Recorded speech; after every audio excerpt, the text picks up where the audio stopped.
Good evening. Evening. How is everybody? Hello. Welcome back to Mockheads, episode 6. Yep, six down already. Oh. Yeah, I know, right? That means it's week 12. So we've been doing this for nearly 3 months. Yeah, that's right. Gone by quick.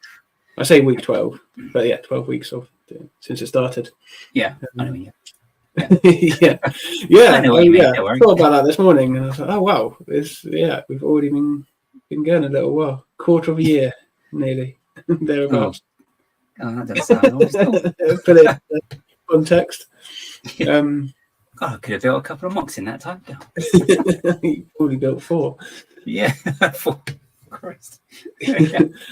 How are you doing, mate? How's your week been? 2 weeks been, rather. Yeah, not too bad. So I've been just doing some little prep ahead of the next show, which is start of April. So it's mostly like you're just fixing some wiring stuff.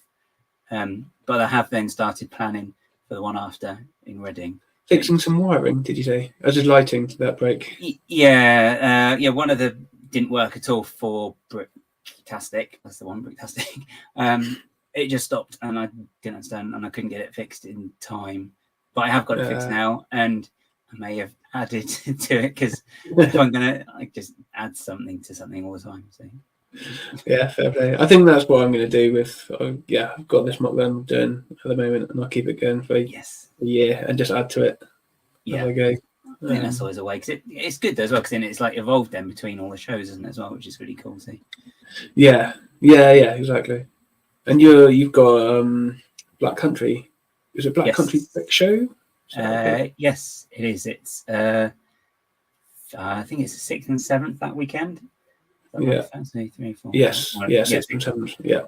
Yeah. So of April. Yes. Yeah. So soon, and then Reading not long after that. A few weeks after. Yeah, because that was June last year, and they brought it forward. So yeah. Yes. Crazy. Yeah. Nice. So busy. And what have you been up to this 2 weeks? I have been working frantically on my mock for Reading at the end of April, making progress, but then I'll build something and then be like, oh, it's a bit boring. I'll break it down and start it again. Doing that, the pressure started to be like, okay, it's coming. Like I can't just be like, oh, cool, it's like 3 months away. No, it's like, 5-6 weeks away now? It's about 3 to Black Country Safe. Yeah, about 5, 6-ish maybe. Yeah, I've got some time off. I've got a week off coming up. That's good. After Easter, so I've bookmarked a couple of days for at least to do some solid building then. And yes. And as long as you're still enjoying it as well, that's the thing. So. Yeah, that's it. It is good. It's quite nice figuring out. I'm doing it so you can like open up parts of it, so it's quite good to figure out like how to do that and how to cater for opening up half of your mock and making sure it doesn't fall apart at the same time. Yeah. Must sort that out. Say myself. Nice gone. Yeah, we'll see. I've made it a bit hard for myself, but I've got to take apart the build a bit before it can open up. So like on this tavern I've built, I've got to take off half the roof, take off a couple of walls, and then I can open up the side of it. So hopefully like a lot of it will be open.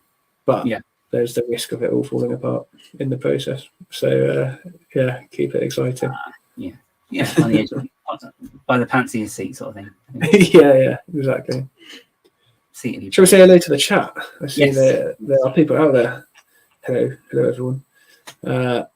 We've got Gordon saying howdy. Hello Gordon. KO, welcome back as always. And Simon, T-Lac, Brickstage Pass, our special guest for today, who we'll be bringing in just a moment. Hans Gotti, the lesser recognised brother.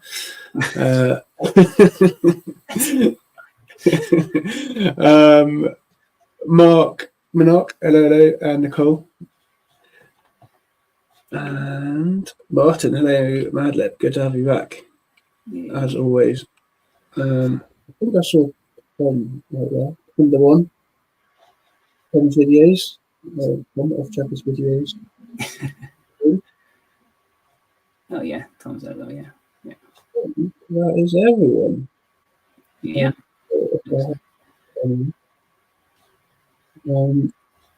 Yeah. Mhm. We'll bring. Sounds cool. Okay. So yeah. Yeah. Oh, actually, before we do that, we do have a poll going. The question is, does Oh yeah. matter? That meaning, yeah, does the size of a mock matter? The bigger mock, the smaller ones, doesn't matter. Yeah, vote and yeah, put any like details in the chat if you want to add more detail. Yeah, and we will have a look at them. The rest of the things. And we will aim to remember to actually close And you can put any questions as well you may have in the chat as well, and we'll try and get to them and answer them as well. Yes, we do star them, bookmark them to have a look at. There we go. One is already. There we go. Good evening all. That was bookmarked. Gas on it. Yeah. Anyway, so yeah, this week we have Craig, Brickstage Pass. Just a bit of a legend in the Lego scene. Been doing Lego for years.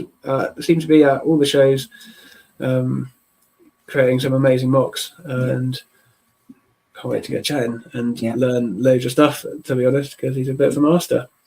Yeah, I think so. Yeah. So with that said, welcome, Craig. Yeah. Don't use the master. I think it's a fair description. Yeah, I think so. And try not to anger my brother as well. He'll get mad. I'll get messages. Wind him up. Yeah. Sorry about that. How you doing, mate? Good. Yeah. It's strange to be on a show that's predominantly about me, which is weird. yeah, because I guess a lot of it's like panel shows, right, or discussing Lego news. Yeah, but I don't even talk about myself when I do a stream. So, in the very few ones I do. Okay. Yeah. It's tonight's the night then. Yeah. What about you? Yeah.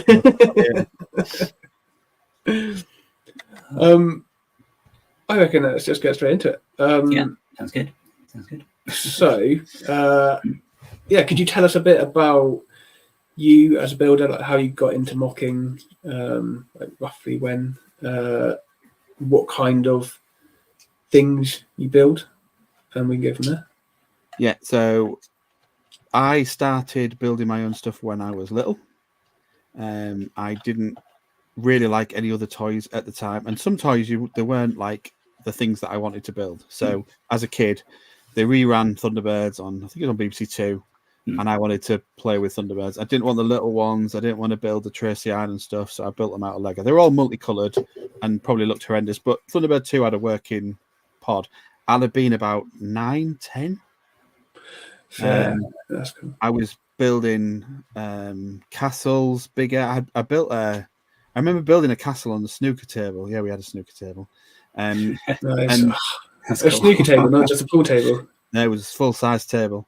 And I took the 608, which is a classic, like proper grey Lion Knight's castle, and I put 2 of the Forestman sets with the cave that lifts up, the hideout, I think it's called. And I made them into paws, and then I built the drawbridge like a lion's head. So I had my special knight that used to come out of one of the little rock paws. He had all his horse and everything stored. It was like a cross between Zorro and Dick Turpin, and it was just influenced. Excellent. That's really cool. I did a turtle, a little turtle base with the turtles. They didn't do the turtles, so I painted a minifig. I would have been about 13, 14, and I painted. I have got one somewhere, but I couldn't find it when I sat down. Me and Scott found it when we were going through the old Lego of the actual turtle that I'd painted. very crudely. It's funny coming across old Lego that because you just colour it doesn't fit your knee, so you just make it. We've got like pencil marks on it for some reason. Like, what did I do? I did Batman. Obviously, didn't do Batman back then, so I got into trouble because I cut the middle out of a black bin bag to make his cape instead of the edge. So my mum was very happy about that. I glued a Blacktron helmet visor sort of half shut, and then I think I cut the ends off the little, the robot arms they used to do in the space sets, the little round, like there's a bar on one end, a clip on the other. Yeah, so and the round, I put an angle and stuck them on for his ears. So cool. And then everything I just carried on with Lego. I had little bits and bobs. I had the benefit of, yes, there was other stuff going on as you start to get into your teens, but one of my brothers is 6 years younger, and then Scott's 12. So they had Lego, so I was still able to get away with playing with them with that age gap with the Lego. And then when I moved out, I took a lot of the Aquazone stuff, which is a lot of the things that I'd bought. I must have been trying to think 96. I'll have been about 20 when I bought all the Aquazone stuff and rebuilt them as subs. And what else did I do at that point? I got the Star Wars, the very early Star Wars stuff. And there was something else that I did. My first paycheck I used to work at Morrison's, like your first proper full-time job. I went and bought a Lego train. A Lego 9-volt one. My dad said he'd never buy me one because we had Hornby stuff and it was a waste of money. They were really expensive. And I was like, sod it, straight down, first paycheck, gave my mum my board, and then the rest of the money I just blew on this great big train set with a flip-up lid that I'd been lifted and staring at for ages as some kind of weirdo. Those old lids, they're in those old boxes. So I took a lot of that with me. I remember buying my first house. I remember not long after having my first house, I bought my own train. So I bought all that, and I had it going around the kitchen. And nice. Yeah. And then so obviously I didn't realize, they have this thing where you sort of leave a hobby behind and you don't continue with it. Everyone has like a little break. I had none of that. And to make matters better, because my now wife knew then that I liked it, she used to buy me a set at Christmas to build. So I was getting the AT-80, clone turbo tank, stuff like that. And then I think I'll definitely be mid-20s. I went to Lemgo on an exchange because I was a firefighter then, and went into a German toy store, and that's when Batman sets had come out. So I literally spent some of the spending money on beer on the Batmobile, one of the first Batmobile sets to bring back from my life. And it's just never ever stopped. It just got slightly worse when I was poorly. So we had Connor, and Connor had some Duplo, then he had some Lego. And then when I was poorly, I came back out of hospital, and I saw a therapist, and they said, you need to get your fine motor things going. Do you like jigsaws? Do you like puzzles? And I was like, well, I like Lego. And he said, there you go. And literally it's just exploded from there. So the doctor prescribed Lego. Yeah, doctor prescribed Lego. Yeah, nice. Were you mocking the whole time throughout this as well? Yeah, I think there's some shots on my Flickr account where I tried to do like an oil rig using some of the Aquazone parts. Was one of the few things that I remember doing. And I did a police station for obvious reasons. Let me pull up those early days. Yeah, there's like little Lego, first Lego City in Connor's bedroom and stuff like that I put on. I think we've got the oil rig here. Apologies if these are all out of order. I downloaded them off of Flickr, and they seem to come through in a funny order. But let me share. There we go. So is this the oil rig? Yeah. Oh yeah. There you go. There's all the So I was trying to get. I don't even know what the idea behind this was. I don't know what I was watching at the time, but I remember it's one of the few things that I took a photograph of that I was trying to work out very, very early. That just goes to show you just start at the beginning, and like I look at it now and just think it's horrendous, but You know what I mean? You've got to start somewhere. Yeah. Oh yeah. And you can see the creativity as well. I like this base as well. I didn't appreciate. The Aquazone one. Yeah. Because I also didn't know that there was 2 Aquazone like I don't know, themes. Well, there's Aquazone 1 and 2. Right? I think I had stuff from the first one. So I had like a submarine with like claws. And then didn't realise that there was a second one. So is this from the second? No, that's the first range. No. That's the Aqua Shark. The big Aqua Shark came on a little docking station with somewhere with a little like prison where you could put people in it, and that was that one. On the main base came the bigger squared, more like I think it had been used in either in a castle or something else that they'd just recoloured in blue. Yeah. Okay. God, this is I think a friend had that. Bringing back some memories there because I get mixed up in my past of like what did I have, what did friends have, and I seem to remember a friend having the big base. Yeah, I bought that entire first range, and then I bought it again because I lost most of it. And it's on the top shelf because it's not that expensive to get hold of. So if you're doing Aquazone MOCs, is it not? Parts, it's not too bad. And there was a lot of sets made. There was quite a lot of production put into it. So the pets aren't that rare. Okay, nice bits is there as well, isn't there? So yeah, they are cool. Like these domes are cool. They've got like I seem to remember like they're almost like is it hexagonal, octagonal bits with like that I've got. You can like stick with like air tanks. Yeah, Tanks, yeah. That's it. Loads of cool. And the figures were cool as well. If I remember rightly, they had like the scuba packs of like the big. Again, it's like big packs where it was almost like underwater jet. Yeah, like built-in propeller on the back. It is. I've got an Aquazone drawer where I just keep chucking bits that I've bought. So there's like loads of, like the packs and stuff. But yeah, I had a whole story written down. I even drew out the characters' faces, named them all. It was all very, what's it called? It's going to hurry out my head. The Deep Quest Sea thing, the Sea Quest. Oh yeah, Sea Quest DSV, wasn't it? Yeah, that's it. It was all very inspired by that and cross between Star Trek. So there was an underwater federation, and they all had. I used to do the ranks by giving them a different coloured arm, so they all had the blue torsos. But then one, if you were like a lieutenant, then you had a red one. If you were yellow, you were a captain and stuff like that. Oh, that's cool. It's kind of Star Trek colours as well, I guess. Yeah, that's really cool. That's cool. I'm just gonna cycle through the pictures and see. Oh, there we go. So there's more there. Nice. What was the Technic was holding that structure up, right then? Yeah. I got my dad bought me the big Technic car, one of the early Technic cars. Can't remember the number of it. He bought me that for Christmas one year, and I think I was 9. And he was thinking that it would take me all Christmas to do, so he got me out the way, and I did it on Christmas Day.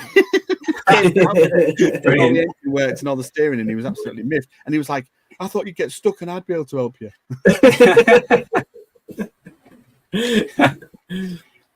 Nice.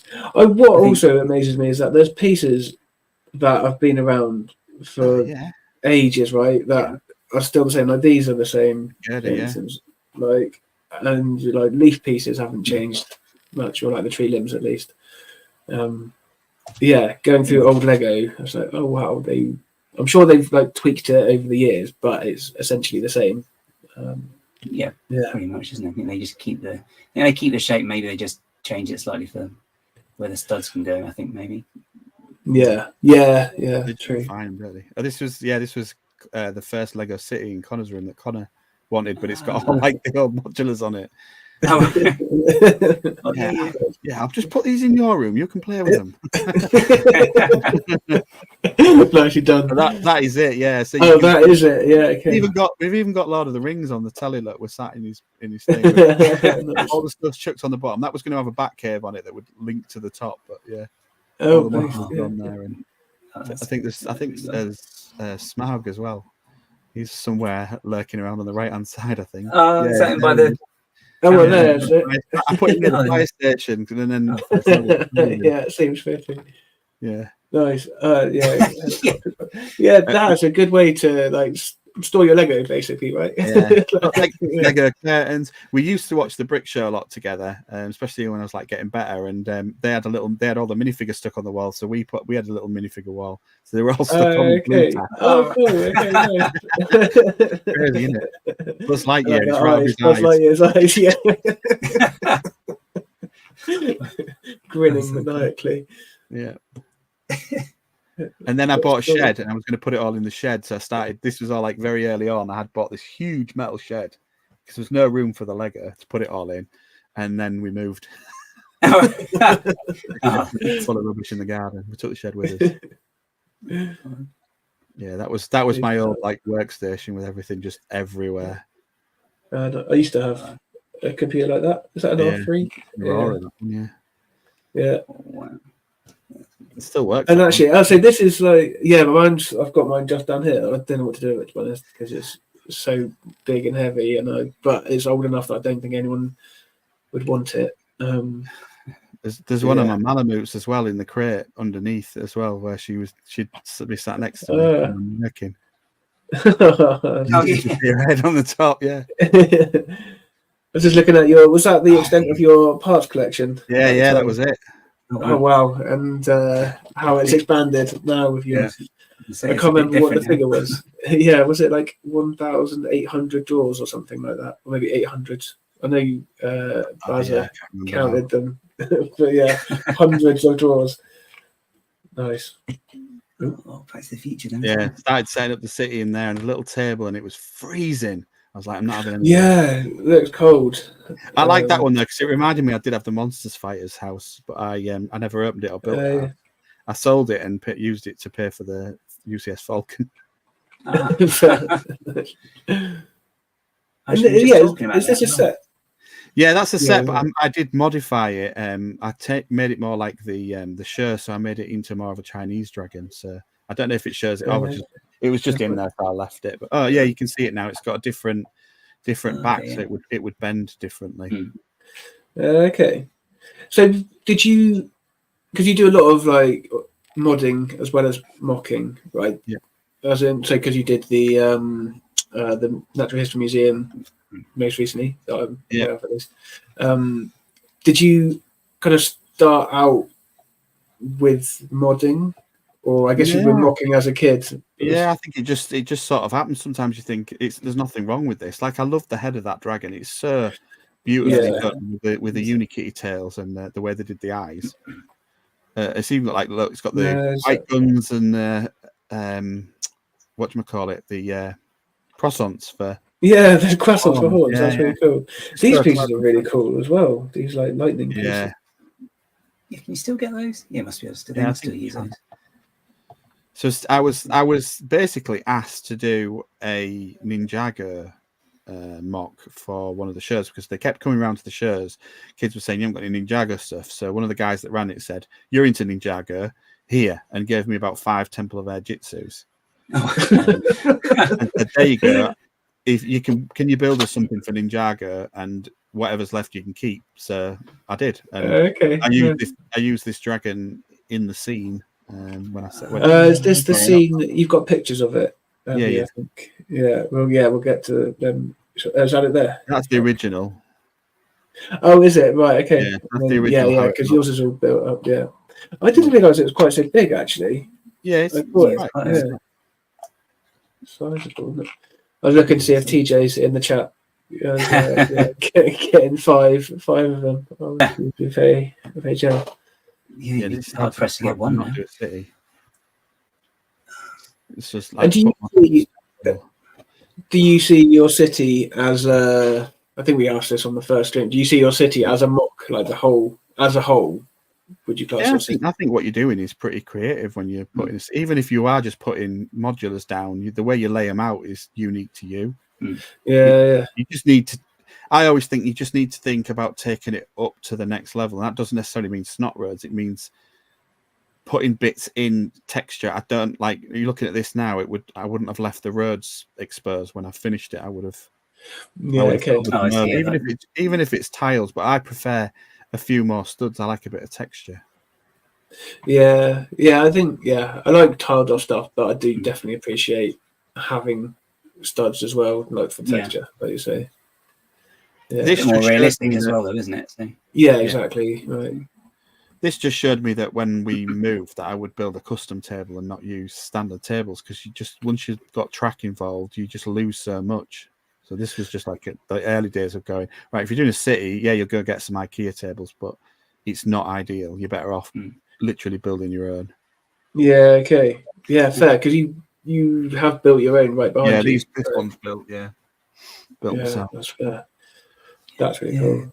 It use a lot of real estate, doesn't it, as well, when you put track down? Because as soon as you've got it down, you've got obviously the width, and you've got to make sure you got all the clearances and stuff as well. And it's Look how much you lose on the corners. You keep saying to people the curves are rubbish on Lego, so you end up with losing all that space.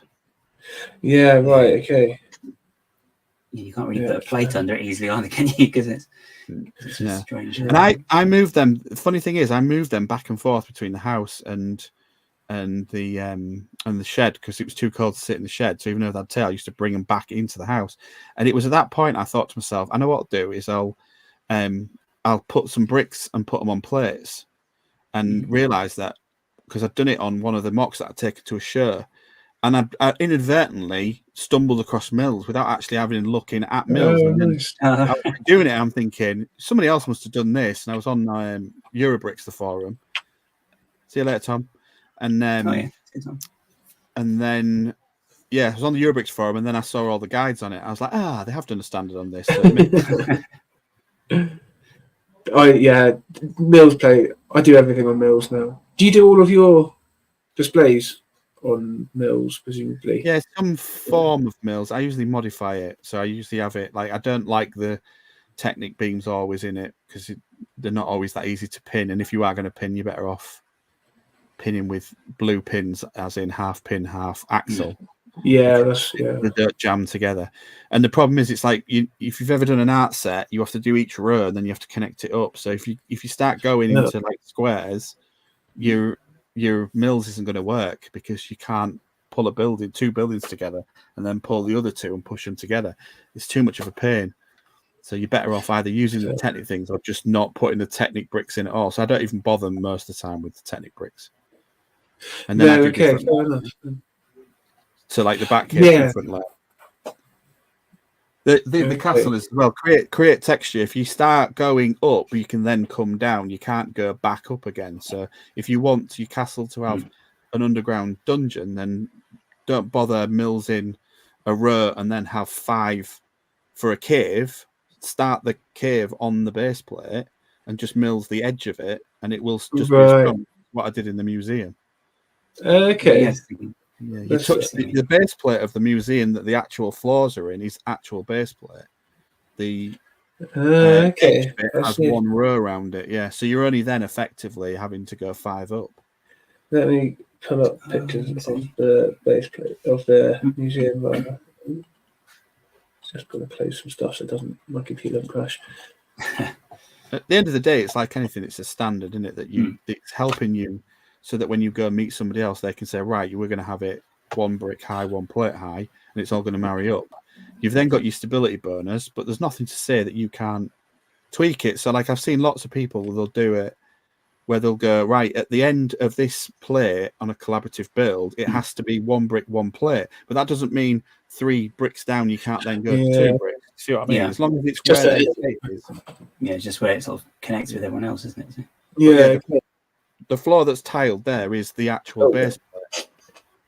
Okay, right. Not the brick and then plate. So I've saved all that extra brick, and it's still really strong because the edge is Mills. It's just 1 brick with 2 by whatever width plates, length plates, like standard. Yeah. Standard plates. Okay.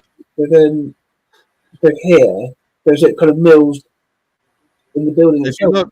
So you've got Mills down there, right? I see what you mean. So So that's got floor on it, but then it drops into the base, and that's exactly the same as Mills. Nice. And so these will have like stairs.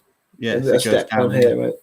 Yeah. That was the biggest challenge, because the doorway had to be under that. First floor has a little raised section. I don't know if you've got the museum, but no, I haven't actually. The first floor of the museum has a raised thing on that end where the stairs is, That's where the door is. So I had to move the door from where the middle was originally to the end, so that you had that clear. Okay, yeah. I just really like So these what a build bits. has I really want some of these for rocks. Yeah, That's a different thing. Yeah, this is it. it just changes the whole look of the front of the museum, doesn't it? And then gives you a lot more floors. And it's like you've not really done anything. Just added in a column. And it's quite nicely, I was going to say deceptive, I don't know if that's the right word for it, but like, because it does go down this extra brick here, it doesn't look too as high. big on the outside, right? Yeah, you can make it, it doesn't look too high. The old TARDIS. Got the space. Yeah. I just didn't like I didn't like the statues in front of those windows. That really drove me mad. Oh, really? What, they're right outside the window. You do this and they're not outside the windows. The tree's not during the top floor either. It just makes all the difference. Yeah, because a lot of the windows are covered in this one pretty much, aren't they? If I remember, it's like kind of pointless having a minute. Yeah. Yeah. Just decoration. Might as well just be a sticker. It is cool. It's like Pringles. Did you have to use, like, how did you do the pillars? Was that just an extra one? Just building them on top of each other? There's an extra one on so that you can still separate them off. So the first floor there is exactly the same as the set. The second floor is exactly the same as the set. The bit that happens is if you want to say it, the modified mills plate has the stairs and a little bit of the column on it, and then it all just sits in. Right. Okay. Yeah. So yeah, I've not done it. There's nothing really, really clever with it. It's just using the bricks doing the work for you, basically. So and it looks more imposing next to other modulars now. Yeah, I was going to say. I wonder if there's yeah. Oh, was that out of Indiana Jones? Yeah. I just wanted to do an Egypt. I just broke that set up because I thought I like that set, but I don't want to keep it, so I just chucked all the bits in there. So it's like storage where it's got there's a little the mummy in that one's in the glass cabinet on the left hand side. Oh, okay. Yeah, okay. That's from it as well, isn't it? Yeah, because I've got all of these pieces. They're really cool. Like, it's a good set, but I think it's going to be good for Egypt or a museum, like you say. And that's some of the other bits from the haunted house, isn't it, as well? I got them off Bricks and Pieces. I don't have that haunted house, so I just saw them on there. And they were very expensive, chucked them in. It made sense to have them. Yeah, it works well with it all, doesn't it? As well, because it kind of finishes it all off with the little details, I think. Which is awesome. Yeah, you can sort of see the top of the column, can't you, where it's going to fit into. Okay. Okay. So is that a cheese slope that you've used to? I think it keeps it in place. Yeah, it is how it's done in the set. Yeah. Oh, is it? I've learned most of my stuff from modulars, if I'm being honest. Is it? Okay. Yeah. Do you find that's the best place? Yes. Actually, that's an interesting topic. Like, what kinds of sets are best to learn from? The techniques you like. It's like I was struggling with Thunderbird 2's engines for ages, and the detective's office does the little barrel on the top for the little water barrels thing, and it's the perfect diameter for the engines in scale. Okay. No. All you need to do is replace the brown 1x3 tiles with grey 1x3 tiles, and you've got yourself an engine. Fair play. That's a good shout. There's something satisfying about remembering something from a set and being like, I'll just go and look up how Lego did it. Yeah. They know what they're doing.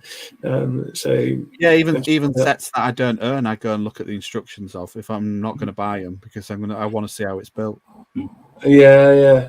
I have to admit I haven't done that too much myself. I've looked at one or two, but it's definitely something I need to because it's easy. It's a lot easier now as well. You've got the instruction you can just download as well, isn't it? Because get all the older sets. In the old days, she's got like potato images of the people that scanned them. Yeah, color combinations. I can't quite work out what that is. What is it? It's like the Batcave lift. I was watching Jang's review, and then I watched it of the training center, and then it sort of stuck in my head, and I was thinking, I wonder if that can be used. And then I saw somebody else do a review of the ski one, and they'd used the same big worm gear, the new big worm gear, in that to do a lift with the black box. I was like, that is going to be so much lighter and cheaper to put that in the Batcave than the one I was using, which was the one from the garage, the white framed multi-story car park garage that had a lift on it. So I used that, and it was really unstable. It was like, because it was going so high, it was wobbling. And I just went download the instructions. Oh, that's how you build it, and then just changed it into how I needed the lift to be. Nice, yeah. That's a good little. There's quite good bits as well, aren't they, for that worm gear bit as well? I think. It just looks cool as well. I'm not sure what this is in reference to, but hello out there, RDM. The Egyptian stuff. Oh yes, yes, yeah.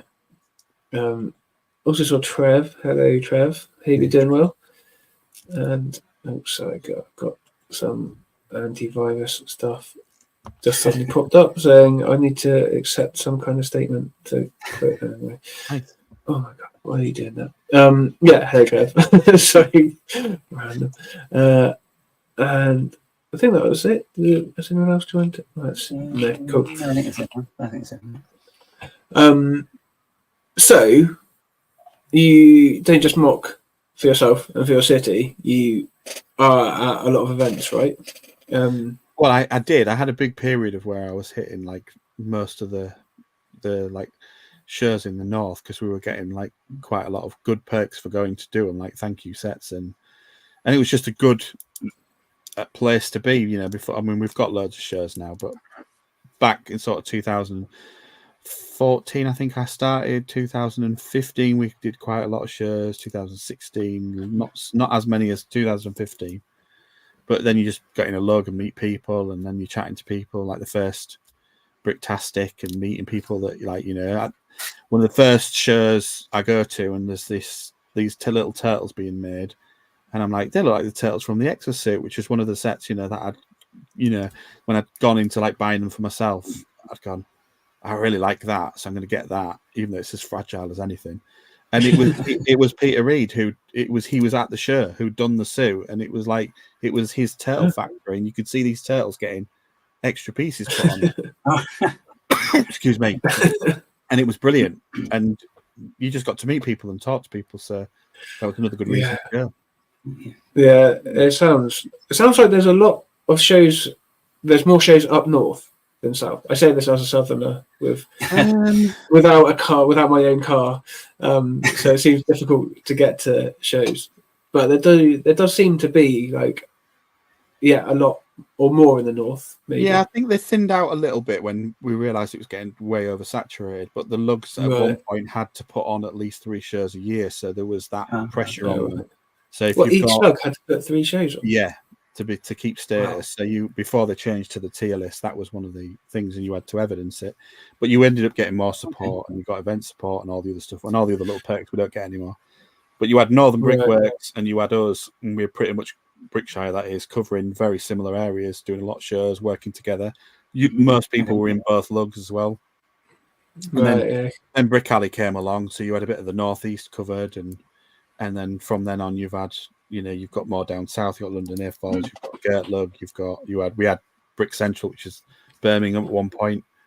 So it was starting to cover everywhere. So you could quite happily go and do for Fairy Bricks a show wherever, and you were, you know, within reason. It was fairly cheap to do, and then as soon as prices of like fuel and accommodation started rising, people were like, you can't really do this as much. So it just petered out a little bit. But now you've got all your festivals, so you've got them everywhere, aren't you? So yeah.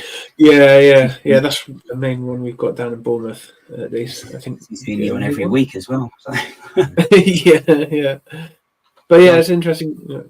I would say I would build one. Basically, I created my own rule from when the shows were falling, and they were selfishly around Brickshires at the time, which was the one I wanted to support. So I wouldn't do any sort of shows from November to February. That's sort of like March would be it, and that would be the time when I would say, right, that's when I'm building a MOC, and then when the show started, I would take that MOC and it would go to all those shows, and then so somebody would say, oh, can you do so-and-so in November? And I'd be like, no, because I'll have to build for next year, and I wasn't happy taking it again for another circuit. That was just my internal rule. And it also gave me time off, so because when you're working, Yeah. I was working shifts, so when you're like working to do shows or taking time off, you're never at home. So, Yeah. It's a commitment, right? And also because you do big displays, right? So you're having to build them for. Yeah, not always. I think Batcave's one of the Okay. biggest I've ever done. I've done collaborative builds with people, but I've never done huge ones. I'm very much like, I want to turn up, I want to get it on the table as quick as possible, and I want to be socializing, and then clearing down. I want to be able to just pick it up and then get out of there and get home as fast as possible. So I always had one eye on everything I went to. It was like, how can I make this easier to break down and get home and all set up? And, okay. And does that that obviously impacts like how you design and build a MOC, right? Like having to cater for it being displayed, or first off, transport, being able to big one. transport it without it all falling apart. Which you didn't do well this last time. Did you not? No, we didn't make it home in one piece. So then frantically rebuilding. Oh yeah. It was that jigsaw puzzle when it came out of the car, wrapped in bubble wrap. Hear it crunching as we took it out of the car at like 11 o'clock at night. I was like, I can't be bothered with it. No, just save that for another day. And I think it's 4 weeks to the next show, and I'm like, oh god, I'm never going to get this done in time. So that's one of the good things, though, I guess, with shows as well. Is you get to see how everybody else transports, and maybe that someone's done something like that'll be perfect. You can use that, and the box thing. If you're going over a certain size now, building your own plywood boxes is definitely the way to go. Yeah, okay. That Jurassic Park one where they just literally got it was on the thing. They just slid it under and started putting the boxes into the sections, and then just loading them in the car or the van. And I'm like, yeah, that's a lot easier than mine. I'm back and forth, wrapped in bubble wrap, sellotape backside, and there's because High Tea Toys does a similar thing, right? It has it in like boxes that lowers them into, and they've got a van though. Yeah, exactly, right. That's like cheating a bit. Not that handy. That's my problem. In terms of use really useful boxes, and there was so many different things you could do with really useful boxes. I know Carrie and Ian do on the lid and then put the top on, and we built MOCs that would slide in lengthways as well, because sometimes you get them deeper than they were wider. But and the secret to that was just people didn't realize, but you just chuck in loads of carrier bags, which we don't have carrier bags anymore, which is a shame. But you just crunch them up and chuck them in, and then what would happen is they would expand and fill the gaps. So when you got there, it hadn't actually broken at all, and it's like everyone's got like wrapped in bubble wrap and break, whereas chucking carrier bags, and it just works. Okay, you don't. Yeah, I've got like a little collection of carrier bags, as it were, but they get used. Just fill dead space, because otherwise it'll anything. If you have to slam on, and I went to a show once and I slammed on, and when you hear it behind you go, boom, and you're like, oh. That's the full. There goes the first hour. I think I've got that. You could get in. I think it was Amazon do it. You get those sort of inflated bags of air. Pretty much. I've just got like a string of those I use. But I only use it for one of them, because otherwise it's the most fragile thing to transport, which I don't have to do for much longer. Yeah, they do the paper in there, so that works as well. If you keep the brown paper that's recycled, you can scrunch that up. But I've done the airbags because you can cut them off. If you're careful, you can cut them off so you can throw them in. Okay, which is a good tip. Yeah, I'm keeping like any packaging that I get from orders of anything. I'm just keeping that. And I've got like a little corner of packaging now, so I can figure out what I can use it for, basically, to try and not break stuff. You just got to convince your other half it's not hoarding. That's the other thing. Yeah, well, she started collecting it for me. I think it helped.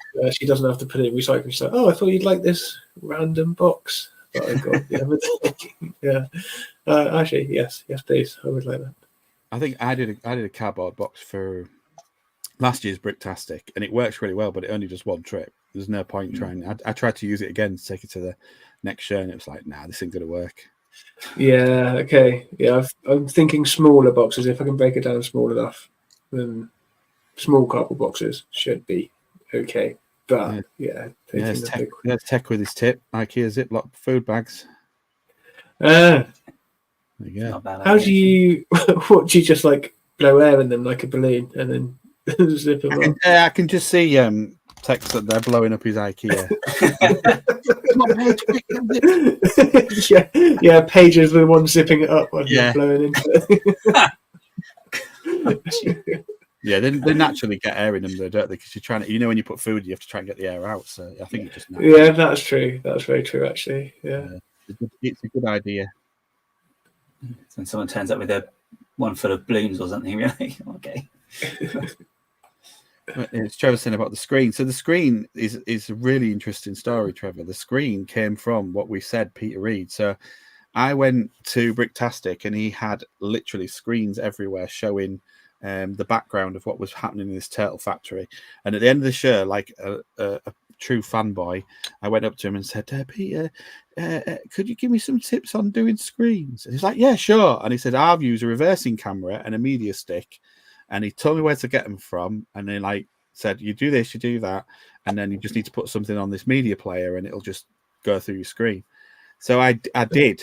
The next year I took the other back here. I think there is some little shots on Flickr, but they're not fully finished. I didn't have any really good pictures of it anymore.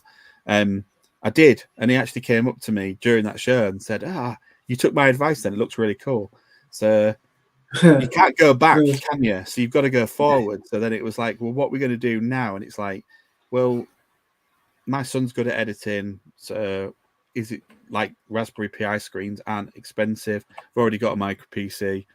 Can we do something with it? And it was just like, yeah, we can build it in and it'll computers are so small. People do it with phones, but I don't think it's as good with a phone because I mean it's better for battery, but I feel like you just sliding a phone in, you're not really like I built the screen into it with all the airflow and it felt more like a real thing that was being built. And so yeah, because it's all fully integrated, wasn't it? Yeah. As you say, if you're slipping a phone in, you'd have to have some sort of way of getting it back out afterwards. A bit easier than taking the whole thing apart, I guess. But... yeah, and just you can just do more with it. Yeah. Just looking to see if I've got pictures of the Batcave. It should do. Why do I? Are they on your Flickr? Might have to. Yeah, some of the early one is. I had the first one was the one with where I just put small ugly rock pieces behind the blue Batcave set, and then I put loads of Batmobiles out because they said bring some Batmobiles and bring a Batcave, and I thought okay, just bring a Batcave set. I'll put rock face behind it, but it literally was stacked like the small ugly rock pieces. It was horrendous, but kids loved it, and it sort of gives you the inspiration to do it better. So then the next time I built one, it was like my first lug bulk, and I got loads of grey pieces and some big ugly rock pieces. So I'd done it on a 48 by 48 and then angled it and then took it to a show, and it did really well. It got a couple of awards. So I was like, I want to do the Dawn of Justice Batcave. So I did one that was like long ways and cut into a bit like a shadow, basically a shadow box, but very early on. And then nice. And then I thought I will go back to how the other one was because it's quite nice having it with the corner at the front. So I built a Lego Batman movie one, which was bigger. I can't remember how many. I think it was 4 32 by 32s. And that was the one that that was one that had the screen in. But none of them have been like what I wanted. Like they've always been based on something else. I thought, let's just build a Batcave that is going to live here. That I'll take it to a couple of shows, and then it's just my Batcave. And started collecting parts over years and years for the manor and all the rest of it. And I settled on it being just a long ways one, like a huge shadow box. I think it's what is these? Each one of these cubes is 64, aren't they? So yes, the 2 cubes, 64. But my dog kept smacking his bum on it, so that's why I put the angle into it so that he wouldn't get out without knocking it over. So that's what. And then I thought I'm going to leave it like that because it makes it more interesting than just a big flat box having an edge to it. Yeah, nice. We'll have a proper look at it after we review some MOCs because we'll focus on on the back here properly. I'm also just downloading the pictures now because I neglected to do it. But yeah, so we'll get that going after. But I do want to change the subject ever so slightly and have a look at your castle stuff because no, that's a good idea. Yeah, True love. it's, yeah. So yeah, is castle your true love? Then is that your main thing?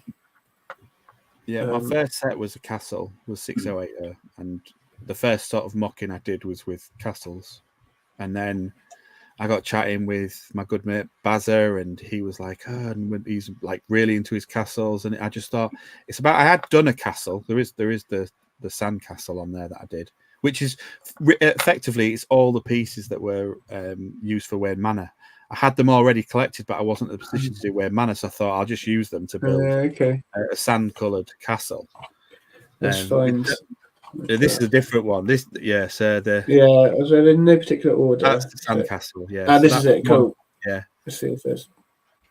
So I just threw that together because I just wanted to start getting into castles again, with no intention of trying to keep it or having any storyline behind it. It was bit of a crude build. There was a lots of parts that come with lug bolt, like the Harry Potter arches from the Great Hall and the textured 1x2s. Because if you're on lug bulk and you think to yourself, what parts can I get? And I was like, well, I'm going to pick the dark 1x1s and the sort of modified, grooved 1x2s because you can do anything with them.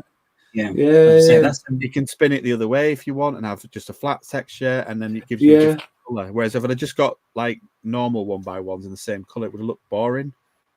Yeah, that's it. Yeah, it does add a good bit of texture, doesn't it? Yeah, I wouldn't have thought to do that. Actually. That's really cool. Yeah, and because it took me a second to realise that you were talking about them, because I was like, "Where's the other picture?" Yeah. I was like, "Oh, well, how have you managed to make them like at weird size or whatever?" It's just not that strong. It does a wall, but it will bend and it will warp a little bit because you're not using big pieces, so you have to kind of brace it from the back, which is what you don't see. Is how much bracing. Right? Is it like kind of exposed on the back if you were to like stick your head in, or did you? No, and then it looks like a castle inside. You see the walkways. Yeah. No, I tried to cover it up. I don't like having exposed stuff. Yeah, absolutely. And is this? Have you built this in sections? Yes. Looks like to transport. Yeah. Nice. And I didn't know how I was going to get it to the show because it didn't fit in a box, so I just thought I'm going to stick it in the boot of the car, and that's when I realized that the thick rubber mat of a boot liner and the friction that it causes between that and a base plate means that it won't move. It literally does not move. Okay, that's good. So the only problem was I thought that'd work great for the back cave, but I didn't factor in that it's higher and it was the vibrations from going up and down that broke it, not side to side. It didn't get smacked. It didn't move, but the vibrations of the road surface had caused cracks as it went up. So if it had started like 20 bricks up, it had started to loosen, and then 22 had got worse, 24 had got worse. By the time, so as soon as you picked it up, the top half just went like that. So now I know I could put the rubber mat with some sponge underneath it or some carpet or something, try and cushion it that way, pillow or something. But the easiest way to do it was just put these cube rods in, because that will prevent that happening. Because if you think about the new Hiroshima and the cubes, the Technic beams are all torsion, so they're all shaped the wrong way. But it can't move up and down now because it's rigid. It's a rigid. Right. Okay. Nice. I love. First off, nice tree. As well. That tree, I hated that tree. It fell apart all the time. Yeah, trees do. It's gone, but never forgotten. It's not on there. What are these bits? Palisade bricks, I think I use. I ended up with loads of Palisade bricks. I did the whole docks down on that side with Palisade bricks on the snot side. I like that because you've done that on your most recent. One of your most recent castle videos as well. Yes, I have done it. Yeah, I did it the same for these docks here. A little bit different, a bit stronger. I did it for the back of Ninjago as well. It's a good technique. Yeah, that looks really cool. I did the drawbridge the same look as well. I did it with Palestine. It's so fragile there. You can't put anything on it because they're only 1x2, so they're gonna, as soon as you start putting weight on it, they'll start crumbling. And the clutch isn't fantastic on them, is it? Yeah. Yeah. That was the hardest part was the caves around the other side. I don't know if there is a shot. I don't think there is a shot of that. Oh yeah, there is. That was the first bit I built, and it was the hardest bit I did, and the rest of it took me about, I don't know, maybe a week. It was great. I went to the show. Oh, really? How long did it take to build Thunderbird 2? And I was like, well, it took me about 6 months, but most of that was gathering the green parts. And then I went with this one to about 10 shows, and everyone would go, how long did it take you to build? And I went, about a week. Wow, okay. Yeah. See you later, T-Luck. Yeah, see you later. Yeah, okay. That's insane. A week for all of that. Yeah. It is mad sometimes how quick you can build and how slow you can build as well. I seem to be taking longer with my bits. I don't know if I'm thinking about them more. But you've got all the bits in the drawer though, if you think about it, because I've got like a box of really useful parts, and then I've got drawers full of that colour bricks. I've got the grey slurps, I've got the round palisades, then I've got the 1x2s. You just literally going out. You're not having to go hunt for pieces, are you? Just literally stacking them. Yeah, fair enough. Because you have like lots of one particular type. Like people, I think you said in the past, people will give you a brick and just be like, "I've got loads of these pieces, and I'm not going to use them. Here you go." And then, so do you find? So then you go and use them. Do you find that it makes it easier to do a build or more difficult with that kind of that limitation? I don't know. I think I sometimes just store the information. So, like, it started because I was at a couple of shows and they were like, "No one wants these bricks. If no one wants them, we're we'd have to take them back somewhere, and we don't know what to do with them." And it was mainly because they'd started sorting LUGs and started sorting the random stuff into useful parts, a bit like a mass parts draft, basically. But instead of people bringing a set, they had a box that they were getting free from Lego with just random bags in, and then sorting them all out, and then people coming along getting a handful of that and a handful of this. So I said, I'll take them, because you can always do something with them. And then it happened at another show, and I was like, well, I'll take them. And then they go, well, we want to see what you're going to do with them. So I did something with them. So then you get the reputations, and every show people would go, hey, you can use these, can't you? Here you go. And I send them like bricks and bricks of things people do, like olive green slurps that nobody's like, you can't use them. I'm like, yeah, you can. They're on the you'll see them on the Aquazone map, the green slurps that nobody. Yeah, cool. Yeah, we'll have a quick look through some parcel.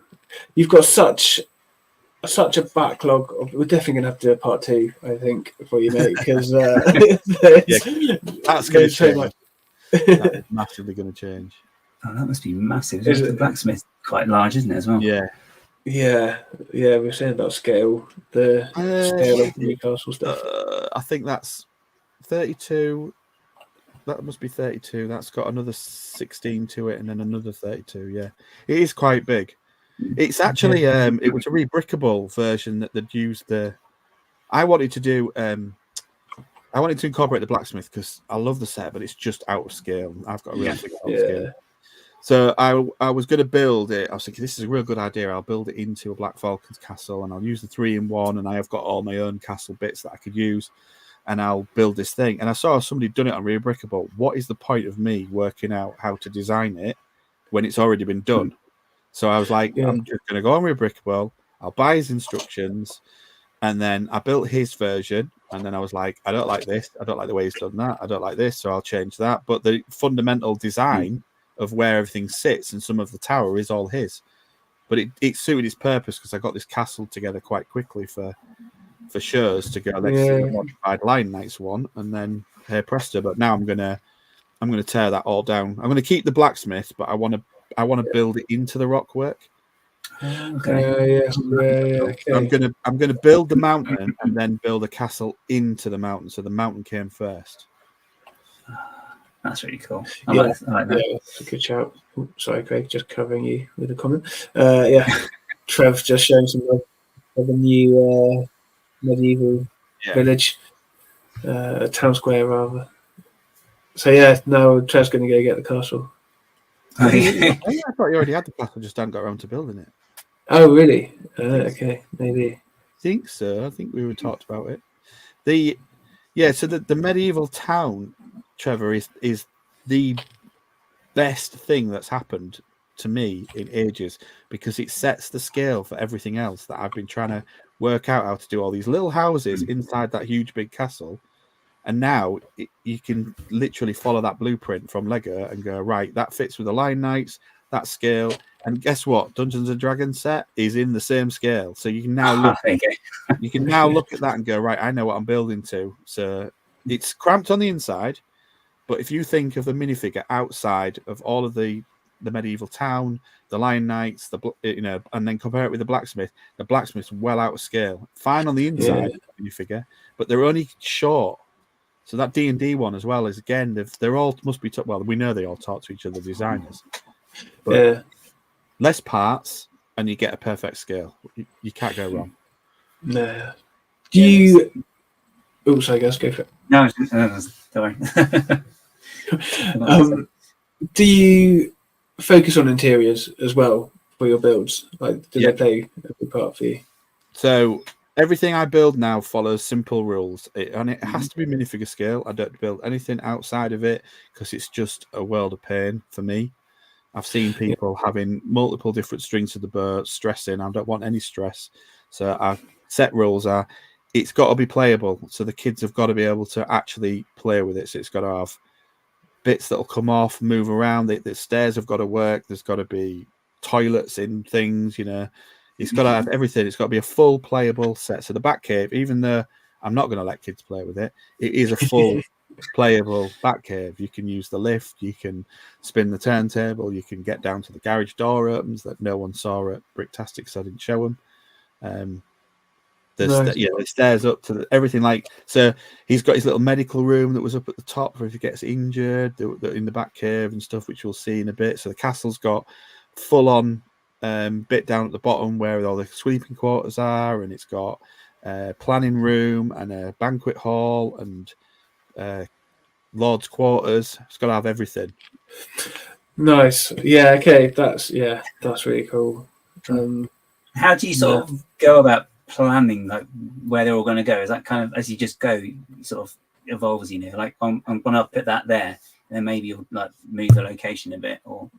Yeah, I see it in my head, and then I think to myself, I'll build it, and then if I don't like it, I just rebuild it. If it doesn't quite go, I rebuilt that White Keep. That's the second version of that White Keep. The original one opened like a jewelry box. It had 2 hinges on the side, but the whole thing in the middle came out. The roof stayed still, and then the bottom was milled, and then the inside drawers came out like that.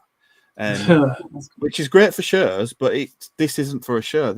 I wanted to build a castle that's for me, where I didn't have to think about transport. I could just be free. And so this one here behind me is just like a little labor of love. And whilst I was building it, I was enjoying it and filming it and doing the bits. And that's why I say this is my true love, because I don't have to. There's no reference to anything. If you do the Batcave, you've got to do certain things. If you're going to do Aquazone, you've got to do certain things. Any sort of pop culture theme, you're going to have some rules. Whereas this doesn't have any. It's got my own world. It can have my own landscapes. I can dictate everything. So yeah, it's literally in my head. And then if it doesn't fit, because it was built to go over there, and it was going to be too small. So I got rid of the city, which was behind me, and said I'm going to have this because it's going to look better for me, and I'll enjoy it more. And then I readapted it, made it bigger, which I think was that shot, the last shot you had a look at, the one before this one. No, the one next one. That's me extending it. That one. Go back. That's it. That was where it was when it was at this end of the room over here. Okay. Now here I've got an extra 16 studs to play with, so you can see it's going to have 8 on one side and 8 on the other. Right. Yeah. Okay. Oh, cool. It's really good seeing it come together as well. Like, getting people. We're gonna have a look at some other pictures in a bit, or like in a minute. But seeing how it's expanded. All those green slurps were given to me. They came with. Okay. I wondered where you got them from, because I have them in bulk. Nobody wanted them, and I was like, I'll use them, and they do look they do look a bit Mario-ishy type thing, but I just think it's a good easy piece. I mean, they were supposed to be for pods for Thunderbird 2. You was going to be able to do them because they've got a technic hole. You can do them upside down. But I thought I've got that many of them. I'd have about 50 pods, which I'd have nowhere to put. So I thought, no, I'm going to use them for this, and I like it. I think it looks different. Yeah, nice. And have you got these? Is there water bricks on their side? Was that tiles? That one is bricks underneath, yes. And then tiles on top, yeah. Because did you also do like a sideways? You did one of your mate was like, sideways bricks. I did it originally like that, and then I thought, what's the point? Because you can't really see it. And actually, if you take the bricks out and keep the water going on top, you can put things underneath, which is what I did with the fish. So we had fish under the water rather than on the water. Yeah. I do like that effect of putting stuff under the water. And then you can also change like the texture, like the colours underneath it. Yeah, you can get a good sense of depth as well, can't you? Because you just start lighter and just sort of get darker with his colour without it. Yeah. Just keeping it flat, really. So the moat is all man-made, and the therefore then it's like all dug out the way it is there with the green slopes. Whereas the actual harbour is more the Ninjago style with a bit of texture underneath it, because obviously that's more natural water. Whereas there's a distinction between where they've dug it out for a moat and where it is. Yes. Yeah. Okay. Nice. I like the level of thought. That drawbridge though is a pain, because the drawbridge is the bigger version of the Lion Knight's castle, which is a cantilever weight balance one, and it works perfectly on the Lion Knights, but getting it to work at that size, okay. I had to put a weight brick, the old weight bricks from the boat sets. I had to put a weight brick in the bottom of that, and even then it still wasn't enough. I had to change the fulcrum. It does work, but because I just love the way that bridge, where you turn it, you actually let it out the chain to drop it down. I just love the way they did it on the Lion Knights. Trying to make it bigger so it looks better. That took me ages, as Basil will tell you when I was on Discord with him, so shouting, swearing at it. It's when it's something like that it is small compared to the rest of all the build, and you can spend hours on one really small part, comparatively small. That's like how am I spending so long on one little bit? But then it's worth it, right? You get the joy out of it. Definitely. And everyone complained about the dragon, the Lion Knight. Sorry, the gate being too small on theirs and hitting that awful ramp. But the reality is that was the maths behind it. That's what dictated the size. Until you try and break what they've done, you realise that they'd have had to use like 4 times the amount of pieces to make it bigger, which would then bump the price up, and then you'd be moaning about how much it costs. Just for an extra stud width on the arch, because I think that is double. It is double the size, but there is I think it's 5 times the amount of pieces on that drawbridge. Wow. Okay, that's an interesting bit of insight there. Then, yeah. So modifying stuff makes you appreciate what Lego are doing. Yeah. And the skill, because it's not just about making stuff work, but it's doing it with the reasonable pieces. And the true masters. These Lego masters are pretenders. The designers are the true masters, because they've got restrictions as well. Yeah, exactly. And they've got to try and make sure people like it. It was like that. I still haven't got the Ornithopter, and I have to get it because obviously I'm a huge Dune fan. You've got it, haven't you? I do. I built it, but I got something wrong somewhere along the line, and the wings didn't flap properly. Right. I couldn't figure out, or I didn't even attempt to try and figure out where it went wrong. So I took it all apart piece by piece, and now I've just got a big bag of pieces to go through. So I will get to it again. But it was like you wait till I build it and ask me what I did. yeah. But I'm just going to have to test it every step of the way. Although, because I was like, okay, this seems like it's working, and then something happened and it wasn't. But people don't appreciate how difficult getting all those mechanics into that small box. They all think, I've seen everything, I've done it, I've seen better movements. Like, no, you have not seen somebody get those 3 actions into that small space. Landing gear, wings folding out and flapping. It's like, when you see the mechanics of it on the instructions, because I've already had a peek, I'm like, I would never have thought of that in a million years. No, yeah, it's mind blowing. Like that was my first Technic experience, and I was like, how you must need like a proper engineering degree. Well, he is, isn't he? To do this. Mike he did that, and he did the Lion Knight's castle. He was an aeronautic. I think that's the right word, engineer. Ah, okay. There you go. Yeah. Again, why you? That's what you're paying for as well. You're not just paying for the bricks. You're paying for the experience of being able to do something that clever at your level. So, although you've got yours like slightly wrong, if you take a little bit more time, eventually, and then you'll learn from it, and you'll twig it out, because that's what Technic does. But can you imagine how much that would cost if you went to have a course on it? Yeah, right. Yeah, or if you figured it out over years. Yeah, that was a long time. Yeah. Yes, I've got it. Yeah, it's a good point, isn't it? Like you don't appreciate that necessarily when you're buying a Lego set. You see the price, but you don't appreciate the experience that's gone into it, right? It's like any other trade. If you pay a plumber, and it takes them 10 minutes, it didn't cost however much. It doesn't matter how long it takes them to do. It's the years before they got to that point that you're paying for, really. If I get stuck with anything, I'd just go and ask somebody and say, "You've done this before. Can you give me some tips as well?" If I can't find it on the internet or in instructions, and that's what the designers do. That whole corridor that they have is they go and help each other with stuff. So okay, nice. And so do you like speak with people a lot about your builds as you're doing them? If you're getting stuck, do you just ask someone, or do you tend to figure it out yourself? Or a bit of both. If I don't figure it out, it depends how frustrating it is. I'll either put it down, but if there's somebody I know that's done something similar, I can ask them. Then I will message them or see them at a show and go, "How did you do that?" Or learn it at a show. How the heck have you done that? Yeah. Okay, cool. Nice. The best way as well, because they can tell you kind of, they say, you could do it this way, but actually I found if you do this, it's actually, save on parts or whatever, and you can do it just as efficiently or something. So, Oh, I love parts efficiency. I love breaking things down and making them use less parts, because you tend to, when you first build it, you just chuck bricks at it, and you're like, you don't, and then you look at it and you think to yourself, "I've got nothing left." I've used like all these pieces. I go to a drawer and it's empty, and I'm like, "Oh, there's too many on that. I must be able to get rid of them somehow." Yeah. And it weighs a ton as well. Why does this little weigh so much? Well, then if you're transporting as well, it means you've got more to potentially put back together the other side as well. So. Exactly. I like. Is this the technique from the blacksmith to get? It is. Yeah, it's just copy cut paste. I just changed the angle on it. Yeah. Okay. Nice. Yeah.